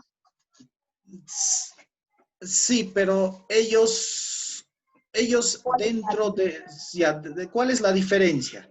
Ajá. Ellos dicen que estamos viviendo el reino milenial, lo vamos a llegar, y que ellos son los 144,000. Y eso no tiene lógica, porque si tú lo lees, los 144,000, súmalo a todas las cantidades de los testigos de Jehová, han superado los 144,000. Ese es un punto. Luego tiene que ser de las 12 tribus de Israel, descontando a 2 tribus, ¿no? Que han sido suplantadas, ¿no? Y luego, estos 144,000 tienen que ser vírgenes o castos. A ver, pregúntale si son castos ellos, si cumplen eso, ¿no? No cumplen. Y segundo, ellos te hablan del milenio, que León jugará con los niños y con los becerros apacentará, o sea, comerá nuevamente pasto. A ver, ponle al lado de un león. El león en una se lo come al testigo de Jehová, ¿no? Entonces, ellos tienen transgiversado su milenio de ellos, ¿ya? Y para ellos no hay, por último, no hay esto, ¿no? O sea, dentro de su doctrina no hay infierno. No hay infierno. Y Jesucristo, ¿qué es? Es un ángel para ellos, es un ser creado. Y su Biblia está cambiado de acuerdo a su doctrina, lo han hecho la Biblia. Pero tú cuando te vas a los originales, que son el lenguaje griego, dice otra cosa, ¿no? Dice totalmente, o sea, ¿qué han hecho? Lo han acomodado a su doctrina. Para ellos Jesucristo es un Dios con minúscula, ¿no? Y no existe infierno para ellos. Entonces, si no existe infierno, entonces por gusto vino Jesucristo, ¿no? Y dentro de ellos el Espíritu Santo no es Dios, es una fuerza activa, es una energía eléctrica. Y todo eso es, o sea, su doctrina es una, como se dice, una chanfaina, ¿no? No tiene sentido. Si tú lo estudias bien, si le preguntas, por ejemplo, vino una vez, ¿no? Y quiso debatir con un hermano y el hermano se amargó y le dijo, mira, gastas tu pasaje, tu tiempo. Si no existe infierno, entonces anda, emborráchate, sigue pecando si no hay infierno. ¿Qué sentido tiene entonces? Sigue haciéndolo. Al final te vas a extinguir y no queda nada, ¿no? O sea, de ellos vienen de la doctrina de los saduceos y de la doctrina arminiana, ¿no? Esas dos doctrinas que hasta el día de hoy siguen, ¿no? Y como dice, ¿no? Lo hacen 2 veces hijo del infierno, igual que los fariseos. Es diferente, ¿ya? De ellos es diferente se puede decir, el estudio de Apocalipsis. Es totalmente diferente. Ellos ya están en los 144,000, ellos son los sellados, ellos están difundiendo la palabra. ¿Y dónde está el anticristo? ¿Dónde están los 21 juicios entonces? Juicio de los sellos, juicio de las trompetas, juicio de las copas de la ira, ¿dónde está el terremoto? ¿Y dónde está el anticristo que va a gobernar en Europa y lo que es en la ONU, Banco Mundial? No se ve nada de eso. Entonces, ellos están viviendo otra realidad, ¿no? Es totalmente diferente, ¿ya? En conclusión, es totalmente diferente. ¿Ya? Y entonces, ¿nosotros qué estamos esperando? Bueno, retomando al tema, el reino milenial lo tenemos en nuestros corazones por Jesucristo, que Él, nuestro Rey de Reyes, Señor de Señores, Él gobierna en nuestros corazones, por eso nuestro corazón debe estar limpio, hermanos, limpio. Limpio, en santidad, en pureza, porque Él gobierna y no solo Él, sino está el amado Espíritu Santo, y hermanos, en ese sentido. ¿Ya? Entonces, con esto terminamos los 3 oficios de nuestro Señor Jesucristo. ¿Ya? Si han estado siguiendo la relación, el libro de Hebreos, ahora sí lo entienden un poco mejor, ¿no? El libro de Hebreos se entiende bastante con el sacerdocio. El Levítico y Hebreos se estudia juntos, hermanos. ¿Ya? Es muy hermoso. Cristología desde el punto de vista de los hebreos es un tema muy hermoso que se estudia. ¿Ya? Y si hay oportunidad también podemos enseñar cristología desde el punto de vista de los Levítico y Hebreos. Así se estudia, juntos se estudian los dos. ¿Ya? Bueno, ¿alguna Hermano pregunta? Jorge, Sí, dígame, hermano Marielba. yo tengo una preguntita. Hemos visto, sí, los 3 oficios de nuestro Señor Jesucristo, como profeta, como sacerdote, como rey. Y me surge una pregunta, porque anoche una persona me estuvo diciendo que cuando leemos en el Evangelio de Juan 1:12, que dice a los suyos vino, pero a los suyos no les recibieron, se refiere a en cuanto a que Jesús tenía el oficio de maestro, de rabino, y que cuando dice que a los suyos vino, se refiere fue a que él vino a los a rabinos, maestros, y que estos no le aceptaron. Hablando también de que Jesús no tenía el oficio aprendido de carpintero como su padre José. Y yo tengo entendido que en Israel, el pueblo judío, tenía por norma, por costumbre, la enseñanza a los niños desde los 6 años era algo obligatorio. Ellos tenían que aprender acerca de sus tradiciones, las costumbres, la Torá, el Pentateuco, tenían ya que por tradición oral irlo aprendiendo, y desde que el niño aprendía a hablar iba a las sinagogas, tenía que educarse.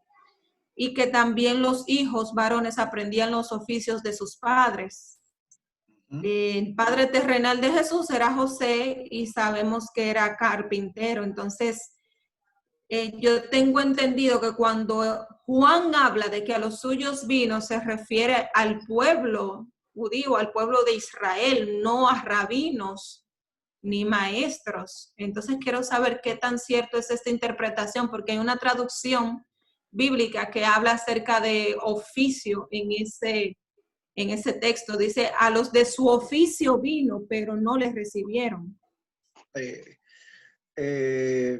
Esa traducción está buena, hermana. En verdad, si él vino primeramente a cumplir las profecías. Tenía que cumplir a qué? Vino al pueblo judío, a la nación judía.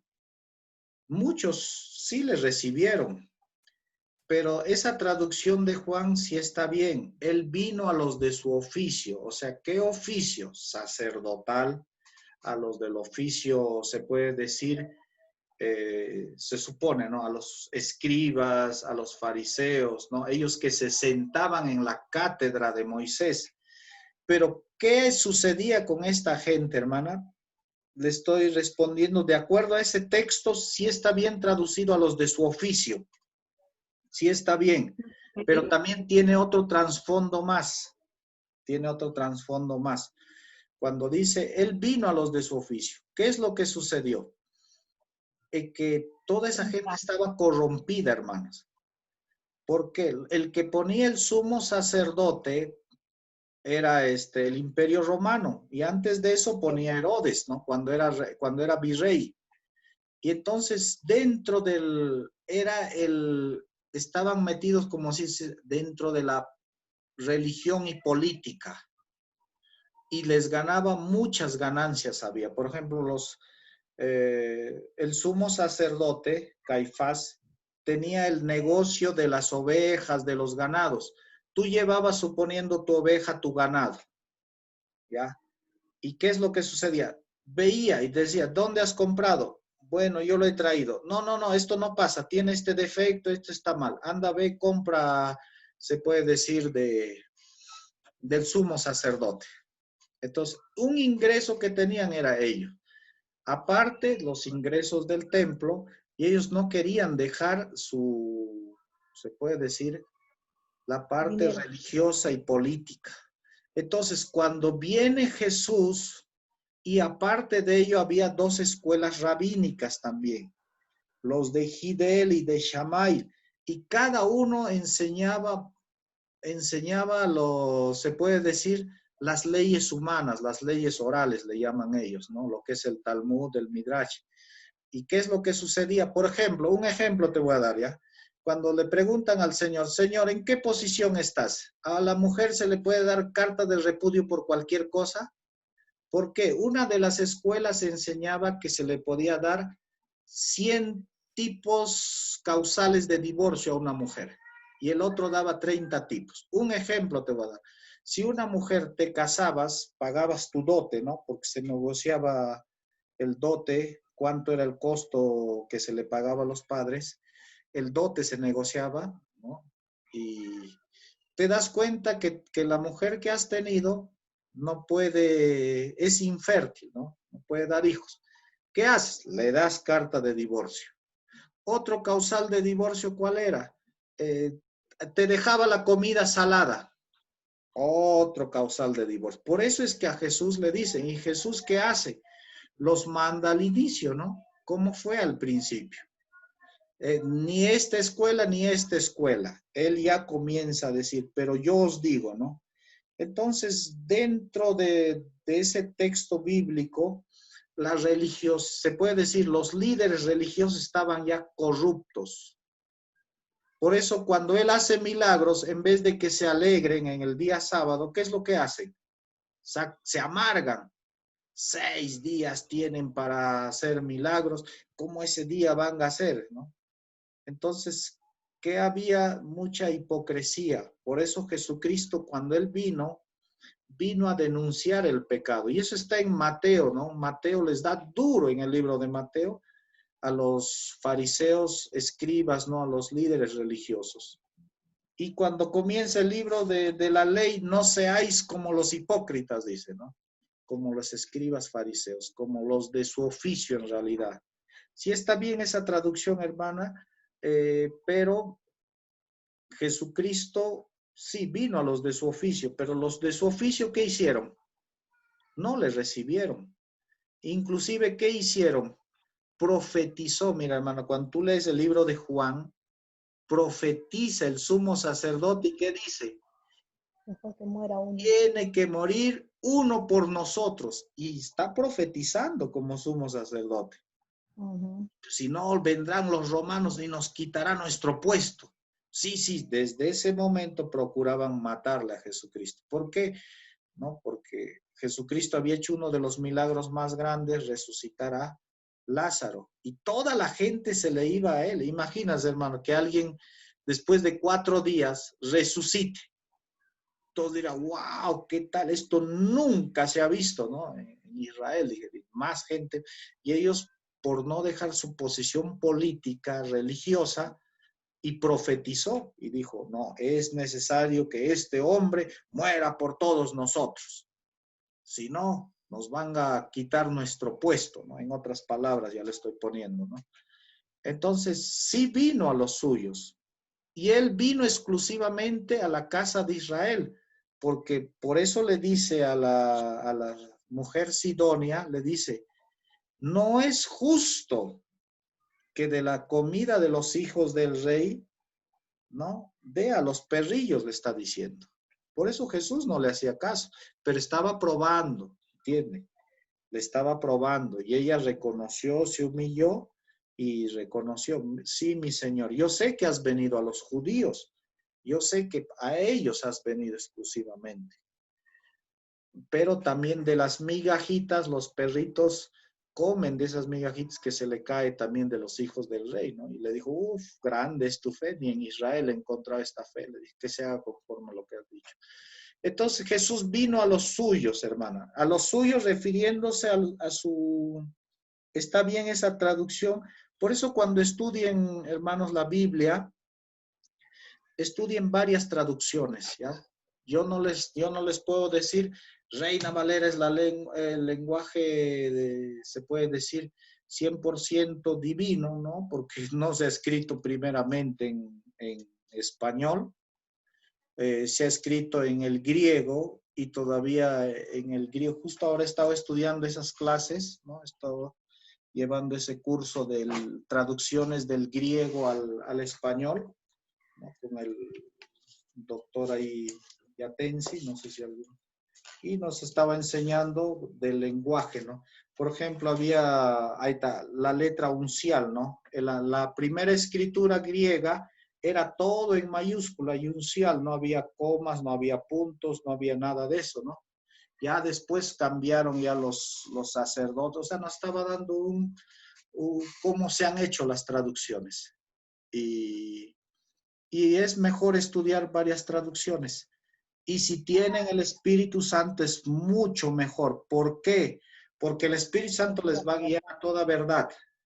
Muchas veces yo estoy estudiando varias traducciones, el Espíritu Santo me dice, este está mejor, me dice el Espíritu Santo. Y me hace sentir. Y en otra, porque le da mejor sentido. ¿Ya? Siempre, hermanos, hablando de traducciones, siempre va a haber errores. ¿Por qué? Porque un lenguaje a otro lenguaje siempre va a haber un margen de errores del 20 al 15% de error.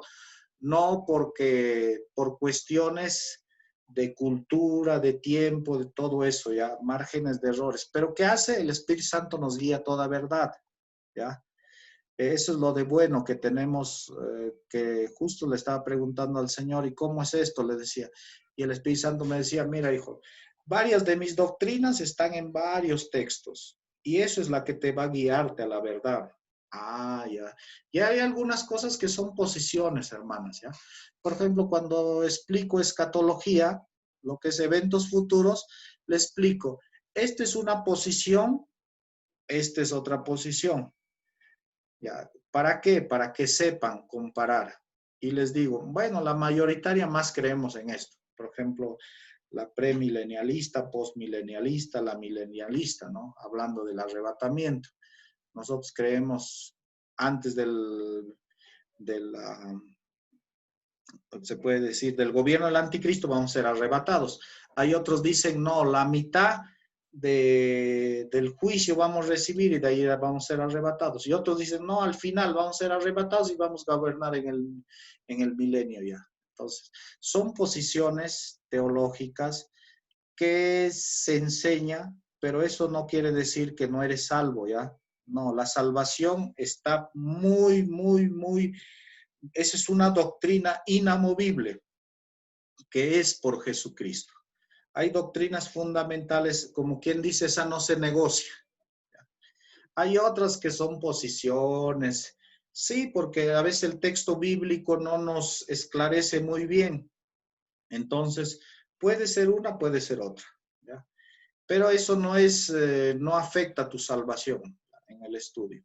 Ahora, en este estudio de Cristología, esto netamente es bíblico, hermanos, porque estamos viendo desde el Antiguo, es una doctrina del Antiguo Testamento, una sombra y tipo de lo que es Jesucristo. Y todo eso nos habla dentro de vas a encontrar las doctrinas paulinas, las cartas paulinas, las cartas universales y las cartas a los hebreos y Apocalipsis. Llevan el mismo sentido doctrinal, ¿no? En esa parte sí nos relacionamos todo eso, ¿no? ¿Ya, no, hermanos?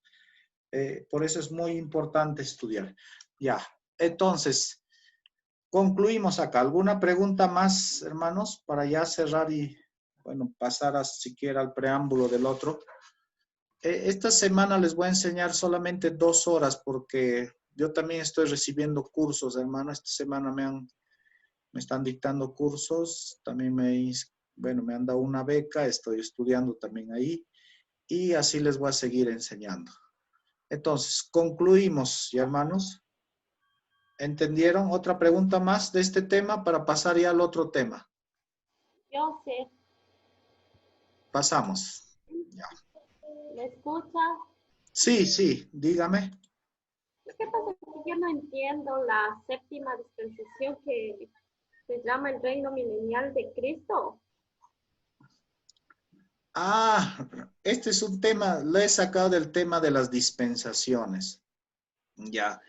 Son los planes y tiempos de Dios. La palabra dispensación viene del griego economía, ¿no?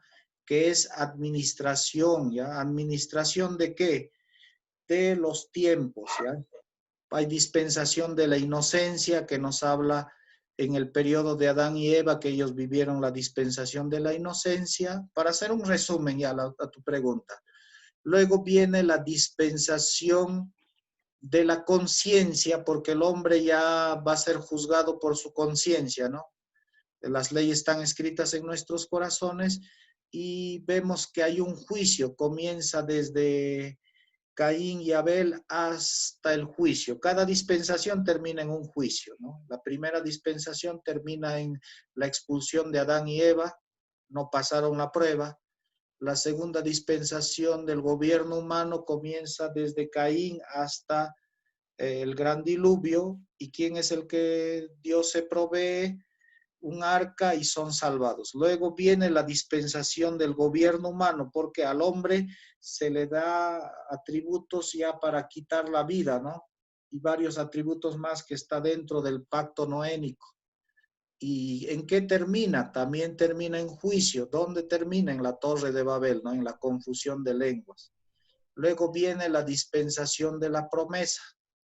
Dios le hace la promesa a Abraham y termina en qué? En que van a Egipto y son esclavos, ¿no? Porque ellos tenían que regresar a su tierra, pero no regresaron, se quedaron en Egipto y termina en juicio. Luego viene la dispensación de la ley. ¿Cuándo comienza? Desde el monte, sí, claro, la salida de la nación de Israel por Moisés hasta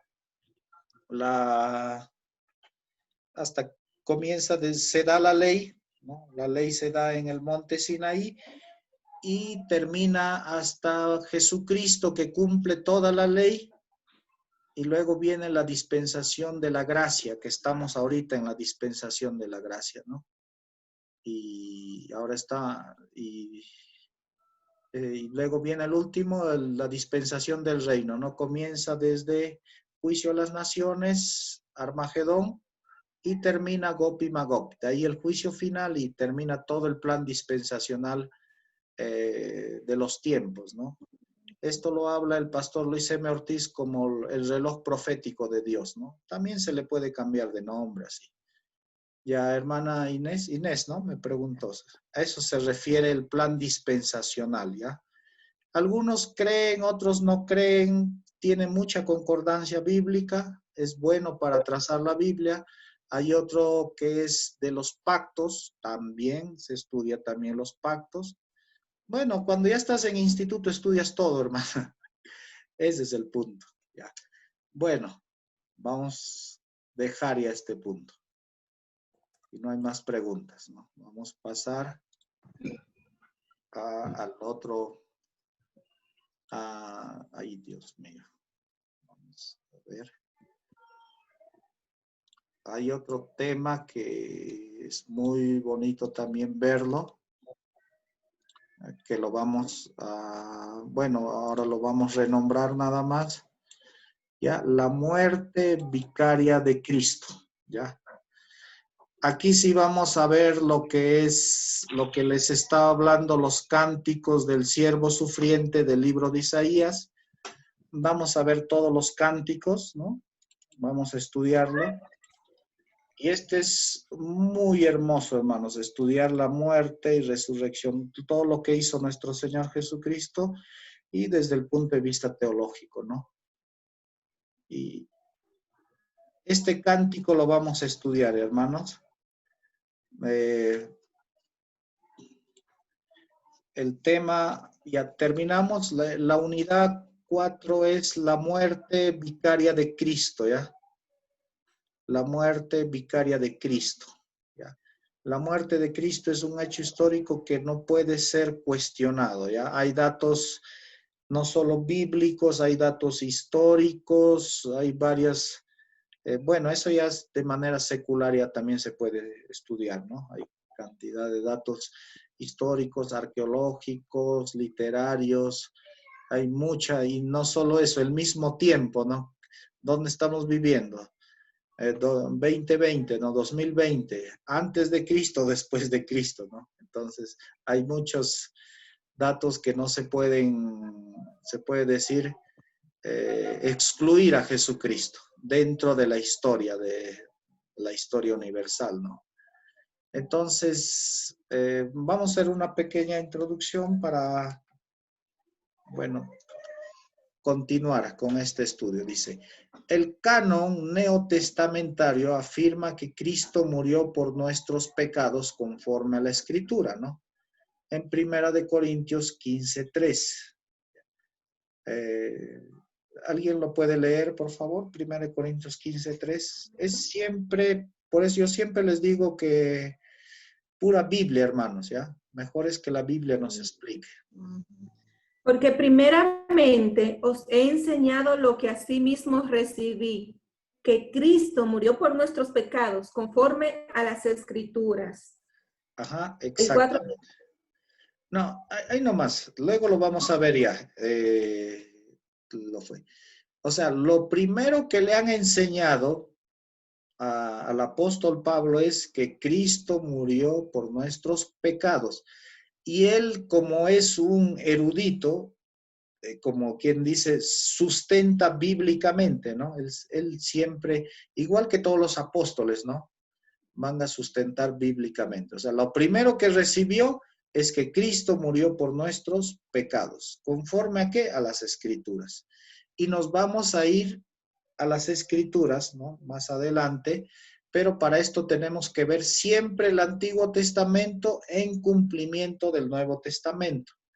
Ya, miren, les he mandado en los enlaces una prédica del pastor Eugenio Macías.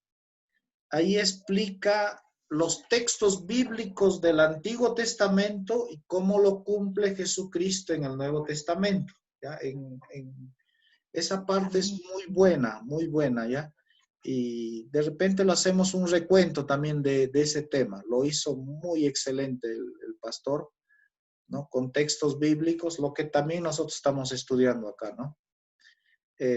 Vamos a continuar. Asimismo, revela la muerte de Cristo como un sacrificio por los pecados de todo el mundo, ¿no? Primera de Juan 1:29. Ya, si alguien lo tiene, lo lee. Estos textos son claves, hermanos. Hermano, es Juan 1:29. Ya, le escuchamos, hermana. El siguiente día vino Juan a Jesús que venía a él y dijo, he aquí el Cordero de Dios que quita el pecado del mundo. Amén, gloria a Dios. Este texto es, como les digo, ¿no? Clave dentro de la doctrina cristológica que Jesucristo tenía que morir por nuestros pecados, ¿no? Y no solamente morir, sino Él quitaba. ¿Por qué quitaba? Porque el Cordero de Dios, el único que puede quitar pecados es Jesucristo. He aquí el Cordero de Dios que quita el pecado. En el Antiguo Testamento hemos visto expiaba o calafateaba, ¿no? El término es calafatear, cubrir el pecado. Por eso eran llevados hasta el seno de Abraham. Cuando viene Jesucristo, ¿qué hace? Él viene, quita el pecado. Es pagado con su sangre y por eso es que se lo llevó cautivos a la cautividad, ¿no? Al tercer cielo. Ahí es donde Él ya pagó todo. Y nosotros, desde el momento que Jesucristo resucitó, todos nosotros ya vamos al tercer cielo. Si nos agarra la muerte, ¿no? Bueno, nos vamos al tercer cielo, ¿no? Ya no vamos a ir al seno de Abraham, como era antes en el Antiguo Testamento y antes de que Jesucristo resucite también, ¿no? Entonces Jesús murió como sustituto en lugar de todos los hombres. Esto también lo vamos a ver ya. Es una doctrina de la sustitución, que un justo tenía que morir por un injusto. Ya, eso Jesucristo, Él muere por nosotros, nos sustituye. Ya, y esto lo vamos a ver varios ejemplos en el Antiguo Testamento. Por ejemplo, cuando Adán y Eva pecaron, ¿quién murió por el hombre? Un cordero, y su ropa que se hicieron túnicas, ¿no? Se vistieron con su ropa, ¿no? Luego, ¿dónde más lo vemos una sustitución? Cuando Isaac iba a ser sacrificado, es sustituido por el cordero, ¿no? Isaac representa a todo el mundo y el cordero representa a Jesucristo, ¿no?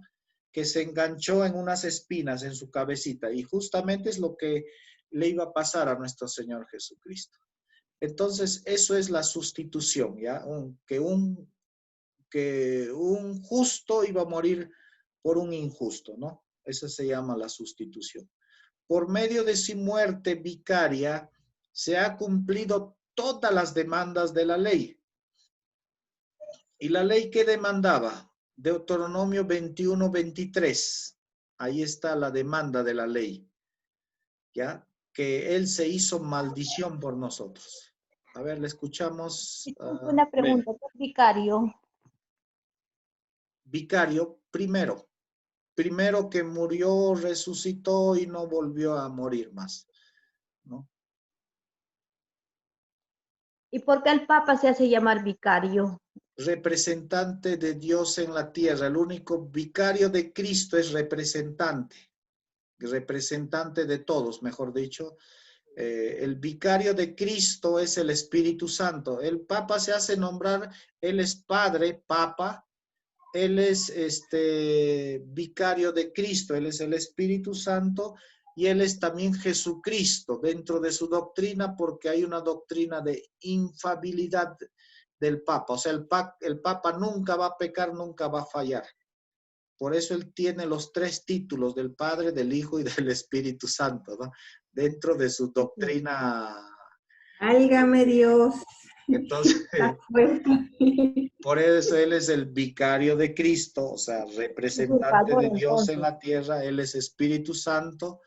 Él es infalible como el hombre perfecto, Jesucristo, el varón perfecto, y él es el Papa o Padre, ¿no? Es también, o sea, él es el Dios trino, lo veo dentro de su doctrina. Vicario es representante, ¿ya? Representante por su muerte representativa sería, o es una primicia también, se puede poner también como dentro de se puede sinónimos, ¿no? Primicia también porque él murió, resucitó y no volvió a morir. Y él es el tipo de la muerte perfecta de Dios, vicaria, representada, ¿no? Representa a toda la humanidad. Y lo leemos en Deuteronomio 21, 23. Amén. No dejaréis que su cuerpo pase la noche sobre el madero. Sin falta lo enterrarás el mismo día, porque maldito por Dios es el colgado. Y no contaminarás tu tierra que Jehová tu Dios te da por heredad. Exactamente. Dentro de las tipologías, Jesucristo se hace maldición. ¿Y dónde es colgado? En un madero, ¿no? ¿Por qué en un madero? Porque el árbol de la ciencia del bien es un madero, ¿no? Y tenía que ser colgado en un madero. ¿Y por qué más? Y él era también representante de la serpiente. ¿Se acuerdan que hizo Moisés una serpiente de bronce y lo puso en un palo? Él se hizo maldición por nosotros. O sea, todos los juicios imputados, los 5 juicios imputados a la serpiente, espinas y cardos, ¿no? Luego, la desnudez, que sintió desnudez, también Jesucristo tenía que pagar todo eso, los golpes, los vituperios, la muerte, todo eso pagó Jesucristo y él se hizo maldición. O sea, todas las maldiciones se vino sobre él, cumpliendo las demandas legales, divinas, de que era maldito aquel colgado en un madero. Y Jesucristo se hizo maldición y él tenía que cumplir esa sentencia. Era una sentencia divina, ¿ya? Dios mismo. ¿Por qué? Porque el Señor dijo, ¿no? No comerás, ciertamente morirás. Y dentro del término legal, porque Dios es juez, es que tenía que morir ¿dónde? En un madero. Y no debía de quedarse toda esa noche, ¿no? Porque ahí mismo lo dice. ¿Puede volver a leerlo? Sí. Ya le escuchamos. No dejaréis que su cuerpo pase la noche sobre el madero. Sin falta lo enterrarás el mismo día, porque maldito por Dios es el colgado. Y no contaminarás tu tierra que Jehová tu Dios te da por heredad. Ahí está. Exactamente. Y no tenía que quedarse porque venía un sábado grande, ¿no? Y tenía que Jesucristo al instante agarrarlo y enterrarlo ese mismo rato. ¿No? Y la interpretación ahí está en Gálatas 3:13, de lo que estamos leyendo. La misma Biblia se traduce, ¿no? Así mismo. Hermano Coco, una pregunta. Dígame, hermano. Yo he visto que en muchas congregaciones, líneas, tienen el símbolo de la cruz que no lo utilizan, pero he visto otras iglesias grandes, concilios internacionales, como es, por ejemplo, la Iglesia de Dios, que dentro de sus logos representativos tienen una cruz. Entonces, ¿qué podemos entender o decir? ¿El símbolo de la cruz es maldición o es el acto que hizo Jesús al morir por nosotros que acarrió la maldición? Porque tengo entendido, hay muchas personas que ni siquiera usan un tichero o algo con una cruz porque dicen que es pecado, que eso es herejía o que es maldición. Mira, pongámoslos del buen sentido, ¿ya? Como hemos estado diciendo que Dios juzga las intenciones del corazón, ¿cuál es su intención de ellos? De repente quieren demostrar que ahí fue donde se venció, ¿no? En la cruz, todo eso. Pero netamente hablando así, Sí. la cruz es donde murió ahí Jesucristo. Ahí es donde, es como decir, es su ataúd, digamos, ¿no? Donde lo mataron o se le pone ahí, ¿no? Claro que se le puso en un, bueno, en un mausoleo, ¿no? Pero ahí es donde cumplió. Hay algunos, depende cómo lo interpreten, hermanos, ¿ya? No, yo no quiero ser muy, se puede decir, cómo ellos lo interpreten. Si ellos lo interpretan de que en esa cruz ahí es donde derrotó a la muerte y depende de su punto doctrinal, hermana, ¿ya? En otras palabras, de su intención, de su corazón.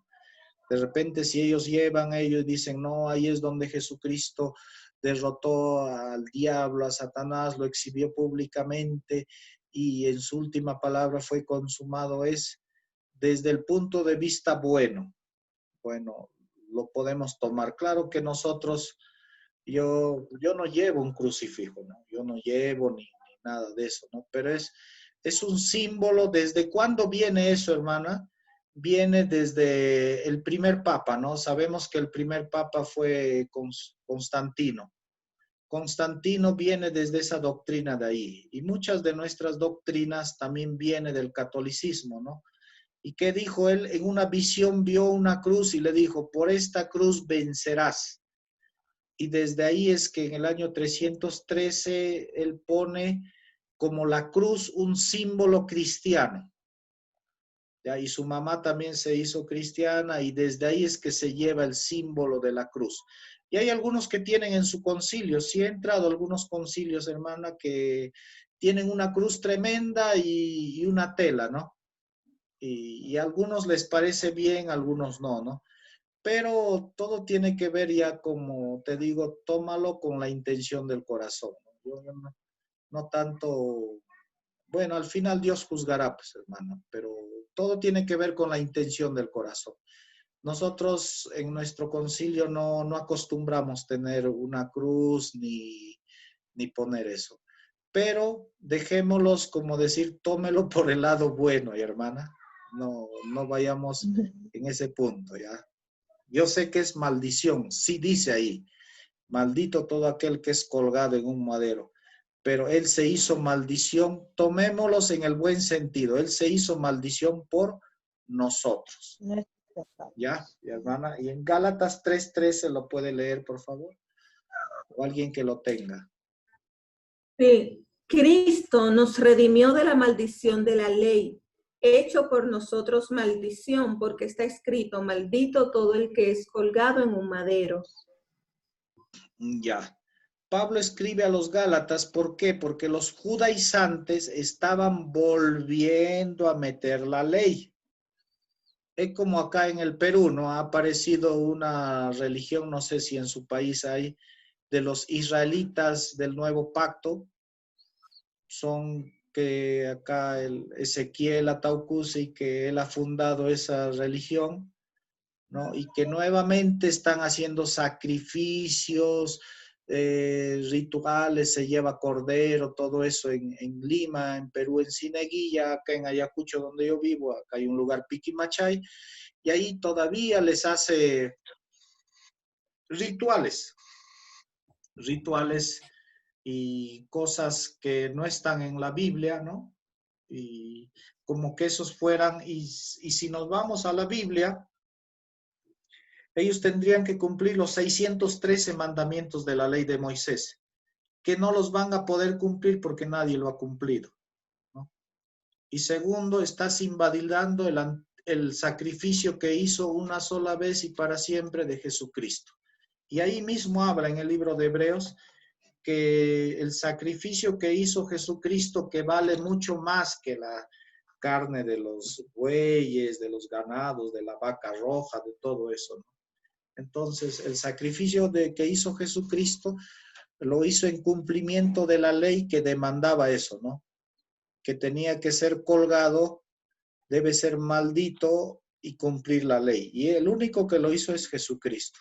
Él vino a cumplir la ley y ejercer su nuevo pacto con nosotros, ¿ya? Su nuevo pacto que es la gracia, ¿no? La salvación. Tan grande que nos los da gratis Él, ¿no? En ese sentido, ya hermanos, se entiende esta palabra. También está en el libro, Juan también lo habla en su libro. Hay cantidad de textos, pero resumiendo, el resultado de esta sustitución, se llama, escuchen este término, acuérdense, sustitución, porque lo vamos a volver a ver. Se ve en que el Redentor ha cargado con sus juicios divinos contra el pecado a total satisfacción de Dios. ¿Ya? Eso es lo que significa. O sea, Dios como juez juzga. ¿Dónde juzga? En Génesis. En Génesis, capítulo 3, ahí estamos las 5 sentencias, ¿no? Cuando hacen un estudio de la palabra, y todas la tenía que cumplir Jesucristo. Por eso, todas las maldiciones que habla de la serpiente, él se hace también colgado como la serpiente. Eso está hablando en el libro de Juan. El dolor, los dolores también. Los espinos y cardos también. Por eso es que se le puso los espinos a Jesucristo. La desnudez también fue crucificado desnudo. Y todo, y el madero, ¿no? Que tenía que ser colgado en ese árbol, ¿no? Que no debían de comer el hombre.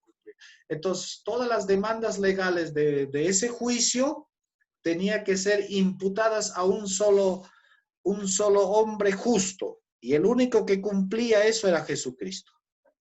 Dios mismo, él mismo se proveyó, porque ningún hombre, hermanos, ser humano ni animales, nada podía cumplir eso. Por eso, el único que lo podía cumplir era Jesucristo. Y hasta mientras que hizo Dios, se proveyó un cordero, ¿no? Como lo vemos en Génesis, ¿no? Génesis 3:22 creo habla del cordero. De tal manera que ahora el hombre puede recibir la salvación que Dios ofrece por un acto de fe, reconociendo que Cristo murió por sus pecados. Exactamente, ¿ya? O sea, es un regalo ya que nos da el Señor. Es tan grande y Jesucristo, ¿qué hace? Nos los regala. Efesios 2:8. Efesios 2:8, ahí nos habla. Este es el fundamento de nuestra credo, se puede decir, creencia en Jesucristo, ¿no? Y esto es la gracia divina, que Él es rico en gracia, dice, ¿no? Efesios 2:8. Ya, hermano, lo escuchamos. Dice, porque por gracias sois salvos por medio de la fe, y esto no de vosotros, pues es don de Dios. Amén. Es un regalo, mira. Es tan grande y nos lo regala el Señor, ¿no? Su gracia inmerecedera. Y primera de Juan 2:22, ya para concluir este hermoso estudio, ¿no? Es una parte introductoria, ¿ya? Y ya les he mandado también los materiales en el WhatsApp, Ya lo imprimen y lo estudian. Y algunos textos ya mejorados lo tengo porque varios textos se han equivocado ahí en ese material. Ya, ¿lo tiene algún hermano? 1 Juan 2:22 para concluir. Bendito Dios. Primera de Juan 2:2. Exacto.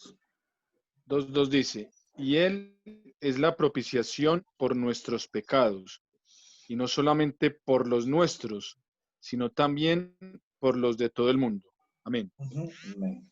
Vamos a ver otra doctrina también de la propiciación, ¿no? Que también les he enseñado, pero lo vamos a ver netamente desde el punto de vista doctrinal, lo que nos enseña el apóstol Pablo. Propiciación ya sabemos, ¿se acuerdan? A ver, ¿dónde era el propiciatorio, hermanos? Los que han estado en la clase pasada. ¿Quién se acuerda? Me menciona, a ver. En el lugar santo. No, lugar santísimo, hermana. Estaba el propiciatorio, donde estaba el arca del pacto de la alianza. ¿Se acuerda que estaban los dos querubines, uno al lado del otro? Esa es la mesa del propiciatorio. Ahí se ofrecía la sangre. Y dentro de eso es la propiciación. ¿Qué quiere decir la propiciación? Es la demanda de Dios cumplida en Jesucristo, ¿no? O sea, demandaba que la paga del pecado es muerte. ¿Qué demandaba? Sin derramamiento de sangre no hay remisión de pecados, no hay salvación. Entonces, Él era la propiciación, ¿no? Por nuestros pecados, ¿ya? O sea, lo aceptable por Dios. Dentro del propiciatorio, Él era la propiciación, lo aceptable por Dios por nuestros pecados. ¿Cuál fue lo propiciatorio? Su sangre preciosa. Eso lo hemos entendido con ese video, ¿se acuerdan?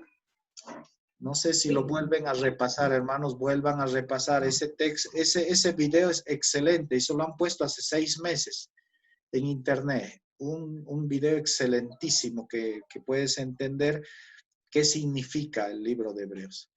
Y hermanos, entonces, para el día jueves, a esta misma hora, hermanos, porque como les digo, estoy recibiendo toda esta semana este curso, termino esta semana y ya nos regularizamos el horario, coordinamos también con ustedes el horario, hermanos.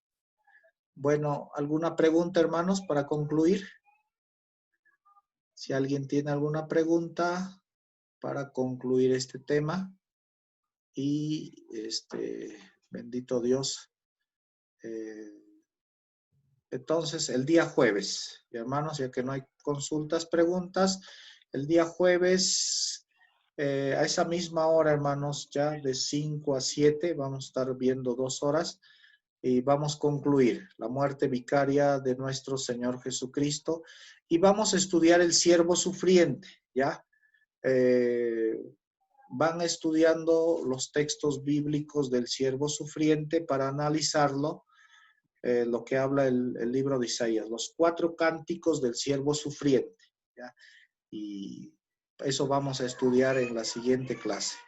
Bueno, vamos a orar. Vamos a dar gracias a nuestro Padre Celestial por su enseñanza y por su palabra. Padre, te damos gracias por Jesucristo, papá. Gracias por darnos salvación. Gracias por tu gracia, Señor, por tu regalo precioso, Señor. Por nuestro Señor Jesucristo somos salvos. Por nuestro Señor Jesucristo nosotros tenemos vida y vida eterna, Señor. Y Señor, guárdanos, cuídanos, Señor Dios Todopoderoso, para no caer ni ceder en el pecado, Señor. Te lo rogamos, te lo pedimos, Padre, en el precioso y santo nombre de tu Hijo amado Jesucristo. Amén.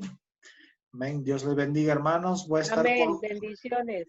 Voy a estar colgando esta enseñanza también en internet, no se preocupen. Algunos están descargando, no sé si lo han descargado, están viendo algunos. No tienen ningún problema. No, está, ya. Ya, hermanos, ya. Bendiciones.